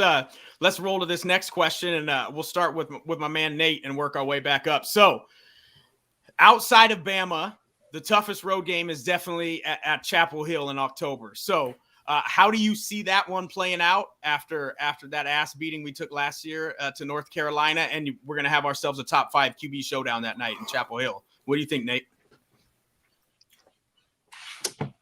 I think we get the W. I know they were saying a bunch of stuff afterwards, like the defensive scheme and all that stuff, and I think they're gonna make those adjustments. And I know they're probably gonna throw it more this year than they did last year. Sure. But I think we learned from last year, and I think we just get that W. I like it. And you talk about video game numbers. We don't really need to talk about the video game numbers of that record-setting loss. Miami Flo, what do you got, my man? Big road game in Chapel Hill. I was at that game last year. Oh my God. Oh God. Thank God I don't have hair, because if I had hair, it would have been gone. It was terrible. We all turned gray after that. Yeah. Jess Simpson. I think he fixes that, because all they did, a lot of you guys know football, they ran 26 counter 4 different ways. They ran the same running play, they just ran it 4 different ways, and we couldn't stop it. So, if you go back watch, it'll floor you that they run the same running play that runs all over us. They just run it 4 different ways. Sure. So I'm just going to say Jess Simpson. I think we win, and we win by 2 scores. I'm going to keep it simple. I love that. Amen. Jamal, hit us with the reel on this one. How do you see it playing out at Chapel Hill in October? Well, the biggest loss for Chapel Hill is that they didn't lose one running back. They lost two running backs from that dynamic duo that they had. Yep. So who knows what kind of running backs they're gonna have now? Obviously, these young guys. So like Nate said, this team is probably gonna be more passing, and that just opens the door for our defense. And I think it's gonna also help one of the things I think that our defense has to do. We have to come with a corner blitz or a free safety blitz to just pressure this quarterback and get to the quarterback early and force him to make bad plays, cause him to force to even throw pick sixes. Because right now, and North Carolina is just one of those teams that get on my nerves. They get all this overly hype. They ain't gonna do. Excuse my language. They ain't gonna do sugar honey ice. Shit. They ain't gonna do nothing. All this hype for nothing. All right, and then we just gonna. Obviously these Canes, they coming back, and that left a bad taste in their mouth. That left a bad taste in you fans' mouth. Y'all were at the game. I was here in Brooklyn watching it on TV and fell asleep. But we're gonna win this game. And this game, you know what this game reminds me of? I want to take it back in time. This game reminds me. Okay, in 2000, we lost the Washington. And then what happened in 2001? There you go. We beat the living daylights out of them.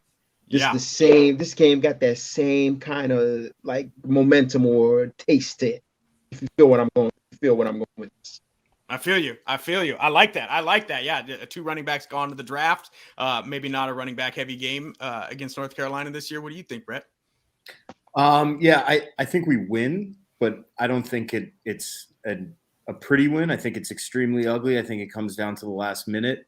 I can't get that run play where Amari Carter kind of got last year out of my mind. Just that was towards the end of the season. It seemed like we just tapered off. Didn't really come with any heart. We were wearing some beautiful uniforms and still didn't show up. I think that just bad taste in your mouth just doesn't go away that easily. And, they still have a strong team. Mac Jones is kind of having been revitalized in a little way. So it's not going to be easy. It's not going to be pretty, but I think we pull it out very, very last second, just based on history and things like that. So, I like it. I like it. AB, you want to piggyback on that? What do you think happens in October? Sam Howell is one of the best quarterbacks in the conference and one of the best in the country. No doubt. Mac Brown seems to have Manny's number, so naturally this game concerns me. And I don't know if I'm, just terrorized from last year, and I was there too to witness it. But UNC has lost some talent, but they also have some really good coaches, which means a ton in college. But I also don't think they were 36 points better than us last season. We just came out flat, and they just railroaded us. So I'm still in that, believe it when I see it mindset. And this is more of going back to that coaching and the mentality standpoint of us turning that corner. So when I see that we turn that corner, then I would have the confidence going in a game like this. So I can't say what's going to happen. I wouldn't make the bet, but just really hoping that we figure it out. Sure. All right, Sean, I know you stepped away for a second, Sean. The question was, how do you see this big game, rivalry game playing out in October when we go up to Chapel Hill after what happened last season, North Carolina? Well, being I live in the area. There we go. So I'm trying to eliminate what we saw last year. So I'm trying not to let that play in my mind. Sure. And another thing too, unfortunately, my son's a Carolina fan, so I got to deal with that bullshit also. Oh God! We forgive him. He's young. So I got to deal with that every day. Right. But I don't know, man. I'm with everybody else on this. Carolina staff is excellent. Like I say, I live here in the area, so I see this stuff every day, all day. Mac Brown is a hell of a coach. It's going to be a tough game. It's going to be a real tough game. Carolina's lost a lot. They lost a lot, especially in that backfield. You can't just replace that. Even though they got the transfer guy in from Tennessee, he'll help out. But sure. I actually like our chances, though. I think this game will be marked on Miami's calendar as a revenge. So absolutely, I think they'll get the W against Carolina. I like it, Sean. And hey, it's like you said, you live in the area, man. Make sure your son only gets 2 meals a day that week instead of 3, man, because he's gonna be talking a lot of shit to you, man. You don't deserve that, Sean. Yeah. No Chick-fil-A for him. Trust me, man. No Chick-fil-A. That's it. Yeah. That's it. I've heard about this damn game since last year, so trust me, man. Okay. Oh, you ready to shut him up then? I got you. Make sure you have a lot of yard work that needs to be done in October. All right, EJ, what do you got? Close us out, my man. How do you think North Carolina is going down? I mean, we've harped on it plenty. We got our poo pushed in pretty good last year. Running game, Sam Howell, he threw the U down in our end zone one time off a little broken down scramble. I think the first quarter or so is going to be shaky. There's going to be a lot of emotion. You know, we got our kicked in, they kicked our in. So I think there's going to be a lot of motion playing on both sides to them wanting to prove that they meant that 36-point beating, us trying to prove that we're not 36 points worse than they are. They got Ty Chandler, the Tennessee transfer that Sean mentioned. And then they lost a lot. They lost De'Ami Brown, Daz Newsome, obviously Williams and Carter. They're 2 running backs. They're stable that they had back there. Sure. I think we'll come out with a win. Tackler's out also. Chase Surratt. Chase Surratt's out too. So I think we come away with a win. Their coaching staff's amazing. Their personnel has to mimic their on-field game plan though. So as much as good as their coaching staff can be, the players got to produce it. Unfortunately, their players produced it last year and we didn't. AB, thanks for coming on, man. I know you got to jump off real quick. We appreciate you stopping by. Thanks, AB. Appreciate it, brother. Appreciate it for having me on. Much love, guys. I'll check you out later. Yeah, thanks, buddy. Buddy. All right, so let's do it like this. Let's do one last commercial break, and then we go into the home stretch. So we'll catch you right on the other side of the flip with more Canes Roundtable. All right, now I agree. Now let's just be real. Last year, apparently, from what we understand, is they shouldn't even played that UNC game. There was like a couple positions they didn't have. The backup COVID people were out. I get that. Now, even with that being said, play was still shitty. You know what I'm saying? Play call was still shitty. It was just a horrible game. I think the first quarter is going to be a little different than what EJ thinks. I think the emotion is going to be where North Carolina thinks that they really kicked our shit in, and you know the Canes are like, you know, we didn't have everybody. Now we have everybody. So could be. I think the Canes are going to win that one, and I think it's by 2 scores, 14 at least. Yeah. I definitely think we have a double-digit win. I just think that there's so much emotion. There's so much pent-up, animosity, frustration from that whooping last year that I think maybe the first few possessions will be a little rough. You'll see some quick 3-and-outs. Oh yeah. Some zingers going across the field by King. Someone trying to lay somebody out. I think that's kind of the tone that'll be set those first couple minutes, and then we'll see. Manny will get them settled in, and we'll start to see that offense produce how we think they should produce. I like it. And hey, as long as nobody gets fucking truck stick like Amari Carter, we don't see another Madden highlight that will be played for 20 years down the road. A double-digit win will taste just fine, I think. Absolutely. Real quick, we're coming off a bye that week too. Yeah, that's true. Which is like. It used to be kryptonite. Last year, it seemed like we went this way with it. Yeah, right. At least it seemed that way. We'll know, but I like that. I like that a lot. That we get a little more time with Coach Shoop and everybody prepare for them a little bit. I actually like the bye week going into their house personally. Plus healthy, gets anybody that's injured. Hopefully gets them back to full strength and all that good stuff. Hell yeah! I love it. What you got, Nate? My one question: Do y'all think it's a rivalry? No. I think I misspoke on that. That was an air quote. Yeah. I don't think yet. I feel like because when they threw the U down twice, I feel like that's like, are y'all good? What's wrong? Like I feel like that's like y'all are. They got something against us. It's like, hey, bro. Yeah. Like I think they want it to be a rivalry. Yeah, exactly. Like so.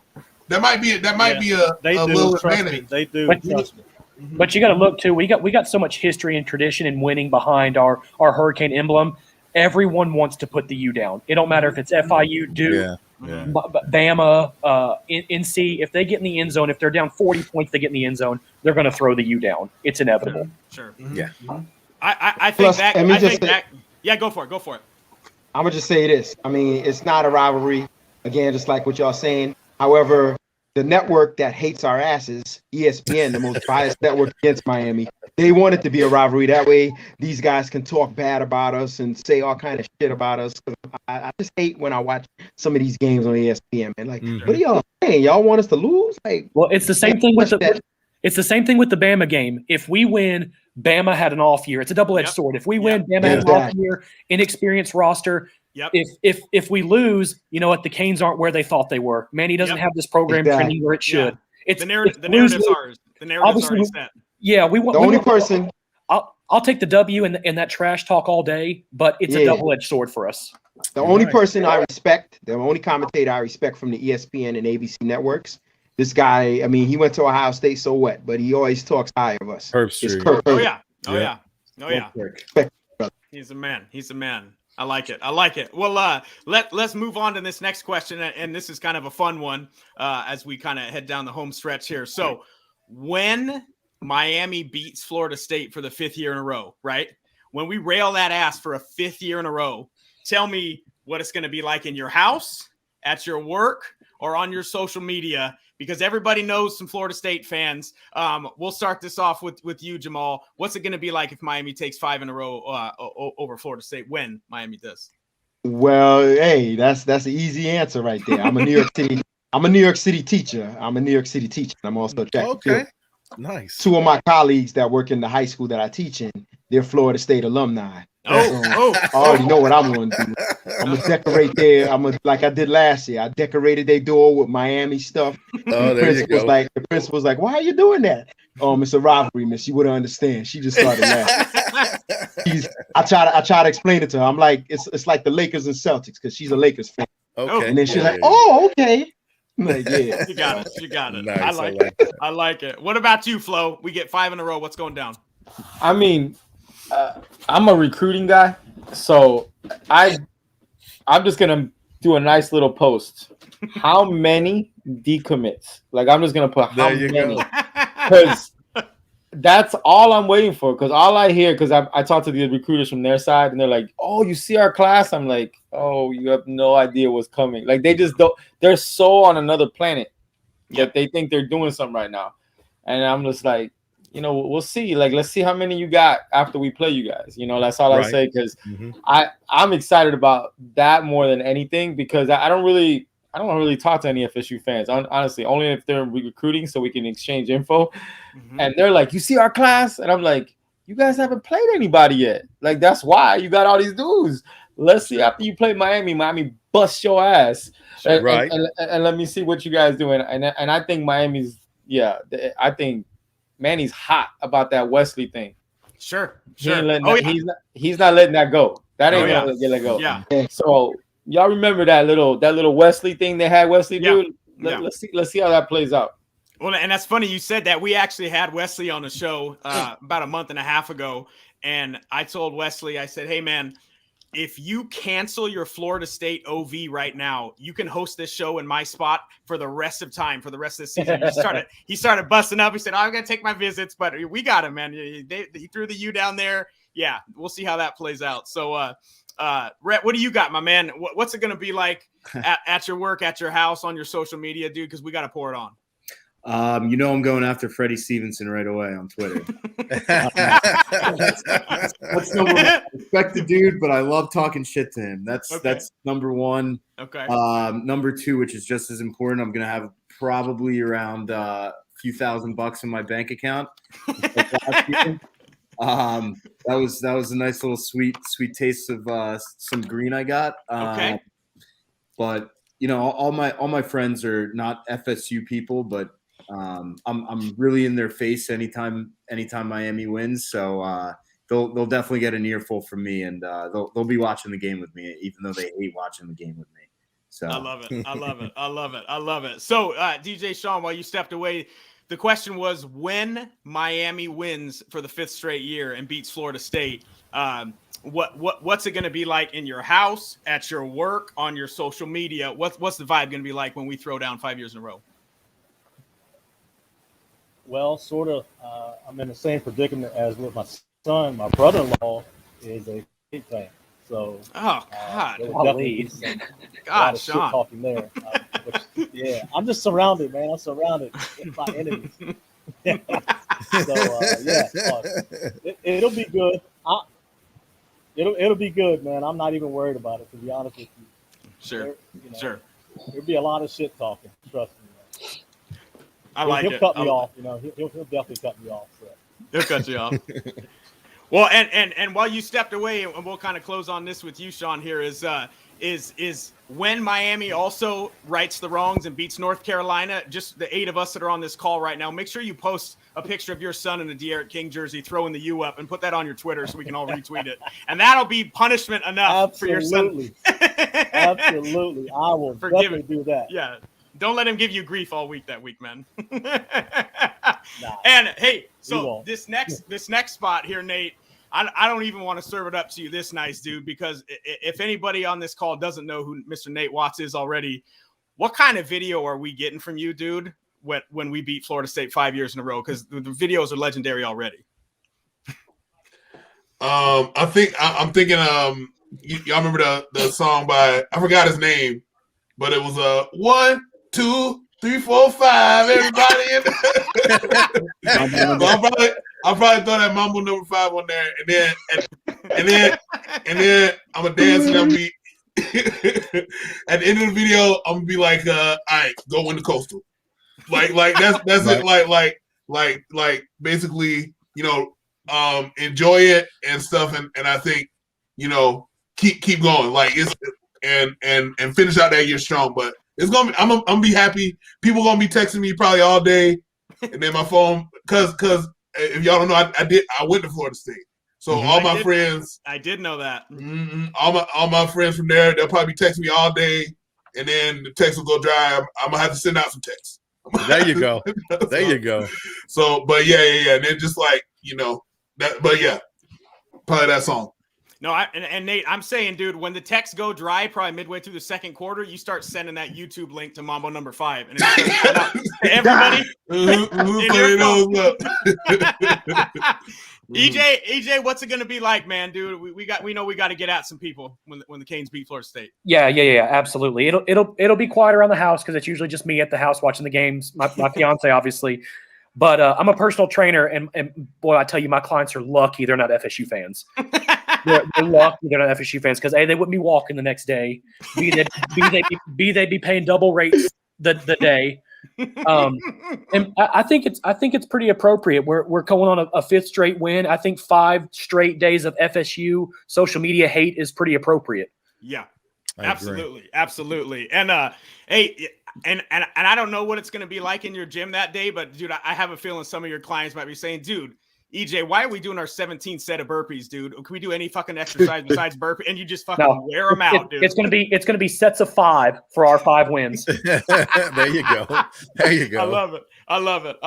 All right, anything you want to add on that, Caniacs, or we'll roll to the next? Oh, just the same as I always. Go ahead, Jamal. What you got, brother? Here's one of my favorite memes or GIFs or whatever. From when we beat Florida State in 2017. This young lady takes the cake. I don't know if y'all can see my computer. I can. Yeah, I remember that. Yep, I sure do. Yeah. I love that image, man. I love it. And hey, and if you guys are talking about memes, I know almost every single one of you on here follow my Instagram, my 5X Instagram. Click on my story compilations at the top. There's an anti-FSU and there's an anti-FSU number 2, and it's all memes and shit that I've been making these last 4 or 5 years that we've been piloting on Florida State. So that'll turn around any day if you're having a bad day. My favorite meme is the one where our player had the FSU player's foot and started playing the guitar. Oh yeah, my favorite one.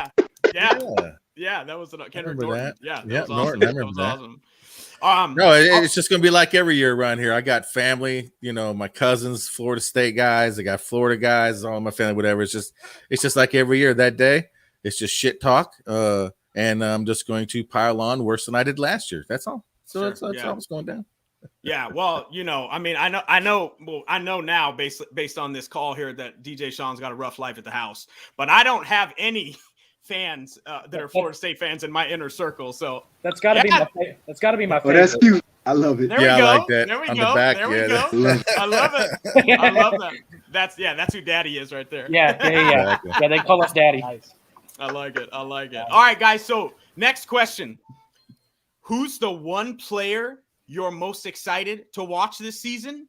And then who's going to be your biggest surprise on the team this season? Let's start with you, Jamal. Okay.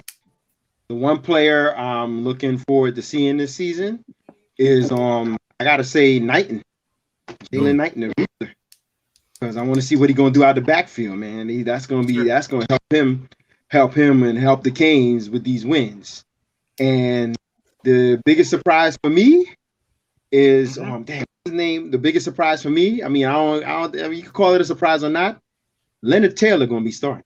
Oh, I like that. How many games? How many games? He's gonna start at minimum 6 games. Okay. Oof. There it is. There it is. I like that. He said, hey, Jared Harrison Hunt, Leonard Taylor's coming for you. Mm-hmm. I like it. Flo, what do we got? My man? Player you're most excited to watch, and I think you might have already answered who your surprise player. Yeah, most excited is going to be Keyshawn Smith for sure. I just everything I'm hearing, they're trying to keep him quiet, but because they don't want. But apparently he's wrecking everybody at practice. But it's practice, right? But every time they put his ass on the field last year, he showed out. Sure, if you remember. So for me, I think that's the dude that I'm most excited to watch. But I'll give you a different name. I really, and it's a guy that has a little bit of an injury right now, but I'm so excited because I think he's gonna have a breakout year, and it's Elijah Roberts. Okay. He's versatile, right? He can play a little inside, he can play outside. He was making strides. He had a little bit of an injury. He's nursing it back. He'll be back on the field this year, no problem. I look for him to have a crazy breakout season. I love that pick. Awesome. What about you, Nate? We'll go left to right here. What do you got? Player you're most excited to watch this year, and who's going to be your biggest surprise on the squad? Like we were saying, I'm most excited to see De'Aaron. Like we said, I think he's gonna go off. And my biggest surprise, I want to see how the transfer from Georgia, the cornerback. Tyreek. Stevenson. Yeah. So I want to see how he does and what he brings to the table. I love it. What about you, DJ Sean? I'm excited to see Restrepo. That's I think he's going to break out at some point. Love it. And just make some plays. And then I'm on the flow train here. I'm going to go with Chase. I like it. I'm with you. I like it. I've seen this kid's highlights. I think he's going to surprise some people. So I'm with you on that. I like it. Awesome. What about you, Rhett? Yeah, I really want to see Bubba Bolden do very, very well this year. I think he'll solidify his draft stock hopefully in the first round. A huge thing for me is playing with heart, and he's another guy that no matter what the score is on the board, he's playing with everything he's got, and he leaves it all out on the field every single game. So he's definitely not my surprise, but who I'm really rooting for. But my surprise, or who I really want to see do well, is on the other side of the ball, Restrepo. I think another hard guy. I think he'll come up clutch in those moments when we really need somebody to step up, and I think he'll be there to kind of bring the offense together and really get us there. So there we go. I like that. What you got, EJ? Nesta Silvera, man. Oh, the dude is a plug and a firecracker on the D line, and I think he's going to be Obviously, Bubba Bolden anchoring that secondary. I think he's going to anchor that front seven. He's a leader. He bleeds green and orange. And that's what you want up in the middle. You know what I mean? Somebody to set the tone. We talk about games winning in the trenches. I think he's going to set the tone in the trenches this year. And then my surprise guy is Marcus Clark. Oh, I like it. DB that showed himself little bit last year in the Virginia Tech game, had an interception, had 2 huge open field tackles that set them up for 3rd and long, and then obviously a 4th down, and he caught that pick that put us in a good position. But I like Marcus Clark to start making his way on the field more, maybe even take away some rotations from Takori in that nickel position, the slot. I think maybe Takori ends up moving out, and hopefully DJ Ivy can catch some Pinewood this year. But I love to see Marcus Clark make a good name for himself this year. I love it. Well, and EJ just took mine as well. My player I'm most excited to watch is Nesta. Yeah. He's absolutely filthy. I absolutely love him. He's got that dirty edge to him, man. He shit talks. I love Nesta. So for me, Nesta, player I'm most excited to watch. And the surprise for me is going to be Jalen Rivers. Well, I don't know if it's going to happen game 1, but Jalen Rivers is going to be your starting left guard. And just like dudes on that D-line said, nobody on the O-line hits like Jalen Rivers. You're talking about a high school All-American. I'm sure Flo knows him very well. Jalen Rivers is going to ball out this year on the offensive line. What about you, Kenny X? The guy I'm interested to see is Charleston Rambo. Yeah, that was a toss-up for me. Yeah, I loved what I saw from him in the spring game. I want to see more of that, because if we can get him to open up that defense a little bit, that running game is just going to be even better than what it was. Sure. My breakout player is I'm going to go back to one that Flo said earlier, is Cam Kitchens. After we had him on the show and talking to him and watching him and how it's just, the man is studying the film.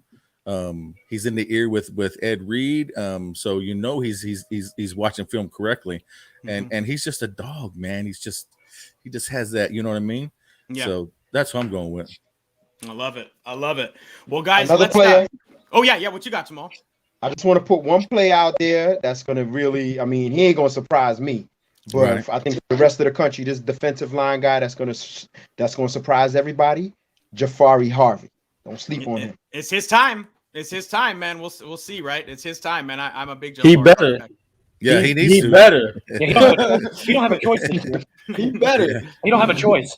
Doesn't have a choice this year at all. All right, guys. So He better show out. We share the same last name, so he better. There we go. Yeah. There you go. Hey, Sean. Not only you. That's three of us. Then we share the same last name, my man. There we go. All right, there we go. All right, guys, we're gonna do it this way. Wrap it up, man. And I appreciate you guys spending the better part of 2 hours with us, man. This is something I've wanted to do for a long time. I interact with you guys a lot. So let's end it on this. So the question is it ACC Coastal Division champs or bust for year 3? Manny Diaz is the head coach. He's got the 2nd most returning starters in college football coming back both sides of the ball. So is it ACC Coastal champs or bust for Manny? And then what record do you think we finish the season on? And let's start with you, EJ, and work it down the board. I want to say 12-0. I think we all want to say 12-0. But I think that Bama game escapes us. It's Alabama. It's game 1. It's like you guys said before, it's the best situation for it to be game 1, because whatever weaknesses we have, they're going to expose. And that gives us the rest of the year to pick up on those. We have a couple cupcake games, I think, to start game 2 and game 3. I think it has to be. I think we're at that point, if not this season, 100% next, that we have to be Coastal champions. I think we're getting to that point. We have the talent this year, no doubt about it. We have more talent than some teams want to have on an entire roster just on offense. Sure. So for me, yeah. I think Manny, if we don't see an ACC Coastal Championship, there's going to be a pretty big flame under his butt come next season. I agree very much. I think the recruiting is kind of helping taper some of that, because he is building something. He's changing a culture, and he 100% is building something. So I think it can offset it a little bit, but year 4, it's got to be like almost a mistake-free year for him. Yep. Amen. You want to add on that, Nate? What do you got? I don't think it's or bust. I mean, I do think this is a really like big opportunity for him. I don't think it's or bust. I think like a lot of people have been saying like they've been posting articles and stuff like give him time and stuff like that. So I don't think it's or bust, but I do think people will be like, okay, we need to see like more if we don't. But I do believe I think we will win the Coastal. And I put out a tweet a little while ago, and nobody, I don't think anybody really saw it, but I'm gonna put it out there. I think we're gonna win it all this year. I'm gonna just put it out. I'm gonna be that guy. I'm gonna be that guy. We playing in January is what you're saying. That's what I'm saying. That's what I'm saying. Down with that. Nothing wrong with that. In January. So that's I don't the record. Yeah, you can kind of understand what the record will be from there, but like I think this year I think we win it all. That's it. There we go. Amen. Well, we can refer back to the podcast. DJ all right, Sean. guys, that's been a great show. No, just all right, DJ Sean, is it ACC Coastal Champs or bust in year 3 for Manny? And what do you like for the record, my man? I definitely think they'll win the Coastal this year. Really, the pressure's not on Miami; it's on Carolina. So all the pressure falls on UNC to actually win the Coastal this year. So Miami's just got to go out and take care of business, and everything will work itself. But there's only one game, really, in my opinion, that could be a trap game. And I think everybody's overlooking NC State and what they got returning. Like I say, I stay in this area and I know what they got. They're returning, I think, the second most in the ACC when it comes to both sides of the ball. So, and look at the game we played against them last year. I mean, that took the last minute and a half to win that game. Sure. But there's still a bunch of players out with COVID. But I definitely think that's a trap game for us on the backside. I definitely think they'll win the Coastal, and I easily see 10 wins. I love it. Doubt. I love it. I love it. Rhett, what you got, Rhett? Possibly 11. Okay. Yeah, I think it is, in my opinion, it is a ACC Coastal or bust. I think we beat UNC. I think we lose the first game, but that's week 1. That's when you should be losing. Like, if you have to lose a game, that's when it should be. And it's all right because it's not an ACC game either. Yeah. And if I've learned anything from the past few years, it comes down to those last 3 weeks. If we want to just squeeze out all the energy we have left and just show up to these games or not, because it seems like we start every season off pretty strong, even if we lose a couple games to begin the season. But there's something about those last 2-3 weeks where it's like, where are you guys? Are you even in the stadium? So that's really what it comes down to, in my opinion. But I do think we beat UNC in a sort of a nail biter, but should be 11-1, 10-2, depending on those last 3 weeks. But that's what it comes down to in my eyes. So I like it. Jamal, what do you got, my man? I want to say that, this is Manny Diaz, his 4th year, right? I think it's third, right? I think it's his third, yeah. Or third year, okay. For Miami, there's not really no pressure on these players. These players came back on a mission. That's why they're running it back. And for me, I want to say they're going to win the ACC Coastal. They're going to be 12-0, and they're going to be in the conversation for the college football playoff. One thing people got to realize, one person, I look at football differently because, I've been watching football over 20 years now, and I'll just look at and analyze little things. This Miami team reminds me of the 2018 LSU team that we played in Dallas, which I went to. Remember when they had a young Joe Burrow and stuff? Sure. They had a pretty decent season. That was the year before they went on a run for the national championship. And we all know what happened the next year, 2019. Sure. The LSU team is that our Miami team from last year is exactly like that LSU team from that year. And then what we got coming back this year it's like so many similarities. And I can even go further than that. I could go back to even our own Hurricanes. 2000. What? Saturday, October 7th, 2000.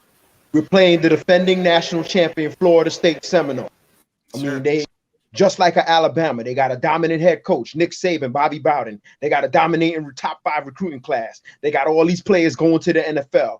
They had a Heisman Trophy winner. All these similarities, and nobody picked us against Florida State because we had a 5-year losing streak. But who won?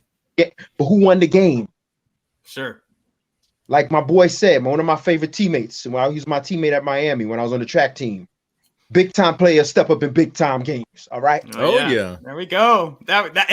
Jamal, that was the first Canes jersey I ever bought, man. That was my first Canes jersey I ever bought was his. Well, all I want to do at the Alabama game, I've been practicing. I got to do my Ray Lewis dance. You know that entrance that he does. There you go. Yeah. Just watch that hip though. I ain't worried about it. My hips are good, man. Okay, my track coach. I teach kids the hurdle, so my hips are good. There you go. You're good. I love it. Hey, Flo, what do you got, my man? Yeah, I think we have to win the Coastal. It's you got all the schedule is perfect for it. You know, it aligns really well for the Canes this year. But the record's gonna surprise y'all. I think we're gonna go like I'm gonna say 9-3. I still think if we win the Coastal, it's a good jump. I agree with DJ Sean. There's NC State is no joke. Like they got and Pittsburgh has a good team this year. You know, I think there's going to be a couple losses from a couple teams. You know, like I think UNC is they lost a couple games last year. You know, I think they'll be Miami. I don't know if we're there yet, or we're not overlooking everybody. I think we're better. I think we'll have a better season. The record is going to be a little salty for me, 9-3, but I still think that 9-3 wins the Coastal. So you take that how you want. I think he has to win the Coastal. Man, he has to, because remember, most coaches don't go into their final year on their contract without a renewal unless they're getting fired. That whole thing that happened at Michigan was weird that he went into his last season. So Manny needs to win the Coastal this year, and I just think we'll have a couple losses that we didn't see coming, you know, because we're not at that level yet, but we're still the best team in the Coastal. So I'll say 9-3, and we have to win the Coastal. Talking about trap games, I'm worried about the Georgia Tech game, if any, because of what we're leading into next week. We have Florida State the week after. Georgia Tech snuck up on us and bit us in the butt a handful of times. Sure. They have an extreme athlete at quarterback. We in the history have had trouble with mobile quarterbacks. I know we got a lot of speed out there, but gap assignments, linebackers in the spots they should or shouldn't be. Georgia Tech is the team that you wouldn't think, but I'm worried about going into this year. Sure. Well, I like, I'm gonna agree with Rhett and Flo on this one. I also do think it's ACC Coastal or bust. With this talent and this Miami team, if any Miami team of the last 10 years is going to contend with Alabama, it's going to be this team with the second most starters coming back in college football on both sides of the ball. So it is ACC Coastal or bust for me. I wouldn't want to be Manny Diaz going into year 4 if he, flubs up the Coastal and doesn't win the Coastal this year. And I think it's a 10-2 season as well. Most people probably think, that loss is going to come to Alabama. I think we do definitely beat NC. But the second loss is going to be to a team that we should not lose to. I don't know what game it's going to be, but it's going to be a game that we're favored, and then we're just going to kind of shit the bed is what I think. So I'll go with 10-2, but it is ACC Coastal or bust. What do you think, Kenny X? I'm going to stick with my previous prediction on the show before, 10-2. That's what I'm predicting, and I have to agree with you guys too. It's got to be Coastal or bust. I mean. And I can see that the 9-3, but I mean, we can't lose big time like we did to UNC. We can't do that. We can't get pushed over by Clemson, or the whole next class is just going to fall apart. Period. It's just that's just the way it's going to be. If it's 9-3, we got to be very, very competitive. But I believe I believe we're going to go 10-2, and we have to win the Coastal, and we have to show up for the championship game at the ACC championship. Whether it's going to be Clemson or not, I don't know. Could be NC State. I mean, but. Because Clemson's going to be a little down this year too. They have no Trevor Lawrence. You know what I mean? So, yes, we got to see what they got. So, I mean, yeah, that's we have to win the Coastal this year. What me and Chris have talked about probably 1,000 times in DMs is this seniority plague that has hit our roster all last year. there's no reason that Jeremiah Payton was injured, I guess. Yeah. That Michael Redding, Xavier Restrepo, Daz Warsham, I don't know if he's still on the roster, if he's going to be gone soon. There's no reason with the inconsistent play that our receivers had last year that those guys didn't get more play time than they did. That seniority motto, that the idea behind it, you've been here longer, so you deserve field time. No. Buddy behind you's got game. We're going to put him on the field. Yeah. Amen. Yeah, I don't think we're going to see that this year. I hope not. In my opinion only, I think the reason why that was done was because of the COVID. They didn't get a chance to install everything that they want to install. Everything was over a Zoom meeting. So you got to kind of go with a little bit of experience in that scenario.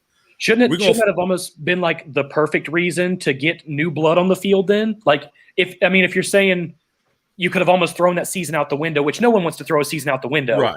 But if you're looking at it from that perspective, we should have seen young folks get on the field. We blew Duke 48-0 out, and King stayed on the field till almost midway through the fourth. Right. So I do get what you're saying. I don't think we see that this year. I think you're nail on the head on that. But it's plagued us in the past. So, history tells us that it's part of that DNA roster that we have right now. And that's what scares me a little bit. Yeah, we'll find out when they release the depth chart for Alabama. Yeah. That's absolutely. Sure. Absolutely. Well, and I'm sure all 8 of us would agree 6 and 8 should not be at the top of that depth chart. Hopefully, at the end of fall practice. No, they should be at the top of the bench, but that's about it. but for some reason, I just have a feeling that 6 is going to be out there. I don't think he's going to start, but I think we're going to see a lot of 6. I think he creeps his way in. I think he creeps his way in. I will echo that. I think Pope in the slot is going to do way better. I agree. And here's the thing: the difference between Pope and Wiggins. Yeah. For you guys that live here, you know this. Pope is putting in the work right now. You don't see Wiggins nowhere to be found. And my man up there, my man that way. I don't think you're gonna see Peyton on the field anytime soon, my friend. I don't either. Yeah, I don't. I think he's too injury plagued. I don't think he's putting in the work in the books like he should. And when I say books, I mean playbook. Yeah. I'm cool with Mark Pope making his way into the slot because I think he has good small space quickness. Yep. And I think he's got a much better route tree than what D. Wiggins has. D. Wiggins, you point a straight arrow and you say run that way, and that's what he does. It's just he doesn't catch the ball at the end of it. Right. So, what's crazy about Wiggins is that he has that ability that you can't teach. He always gets behind the defense. It's crazy, but he can't. You're right. He doesn't make the play, but he does the hardest part. Like most guys can't get. He is always behind the corner. If you ever watch him, right? As long as the ball's thrown out in front, but he drops. No, I think Pope. I'm gonna wait and see on Pope because I think this is a way better position for him. There's no way he starts. But no, I totally agree. I think his route tree is much better with the slant, like he did against Virginia Tech. He took that slant to the house for 35 yards ish. I think his niche is in that slot, and I think it's going to be good for Harley because he can spell Harley from a lot, which means Harley can stay fresh. He doesn't have to stay on the field for 60 snaps a game. He can stay on the field for 45 or 50, and Pope can spell him a little bit. So I think it's going to do some good for both of them. Yeah, and I think X has something to say about that too. Oh, dude, yeah. I was just gonna say, man, you guys talk about route trees, dude. X is freaking dialed. Nasty. Yeah. Nasty.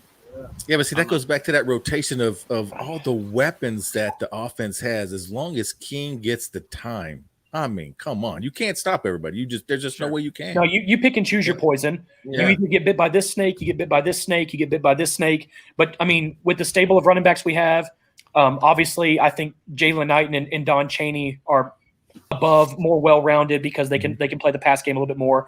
And then Will Mallory, I think he's a sleeping giant.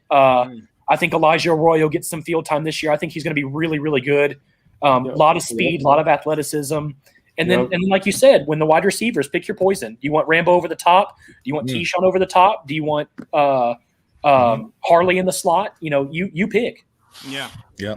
I love it. Well, guys, this was all my pleasure, man. So what I wanted to say to each of you, and I love each of you guys. I appreciate you coming on with us. I appreciate you sharing your insight. I appreciate you wanting to chop it up and talk Canes football for the better part of 2 hours. We got fall camp in 3 days, so this could not be more apropos.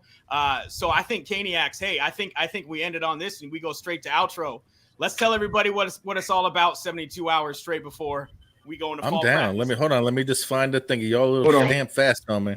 Come on, it's always about the you. The you, baby. Thanks, guys. I really appreciate it. Oh, good. Do your thing. But seriously, guys, I can't thank you guys enough. I don't know. He just jumped out for something. What you got? He's gonna get something. He's probably gonna get something. Hold on. You gotta come on now. TikTok. The you. It's all about the you. It's all about the you. There we go. Let's get it. Thanks for tuning in, baby.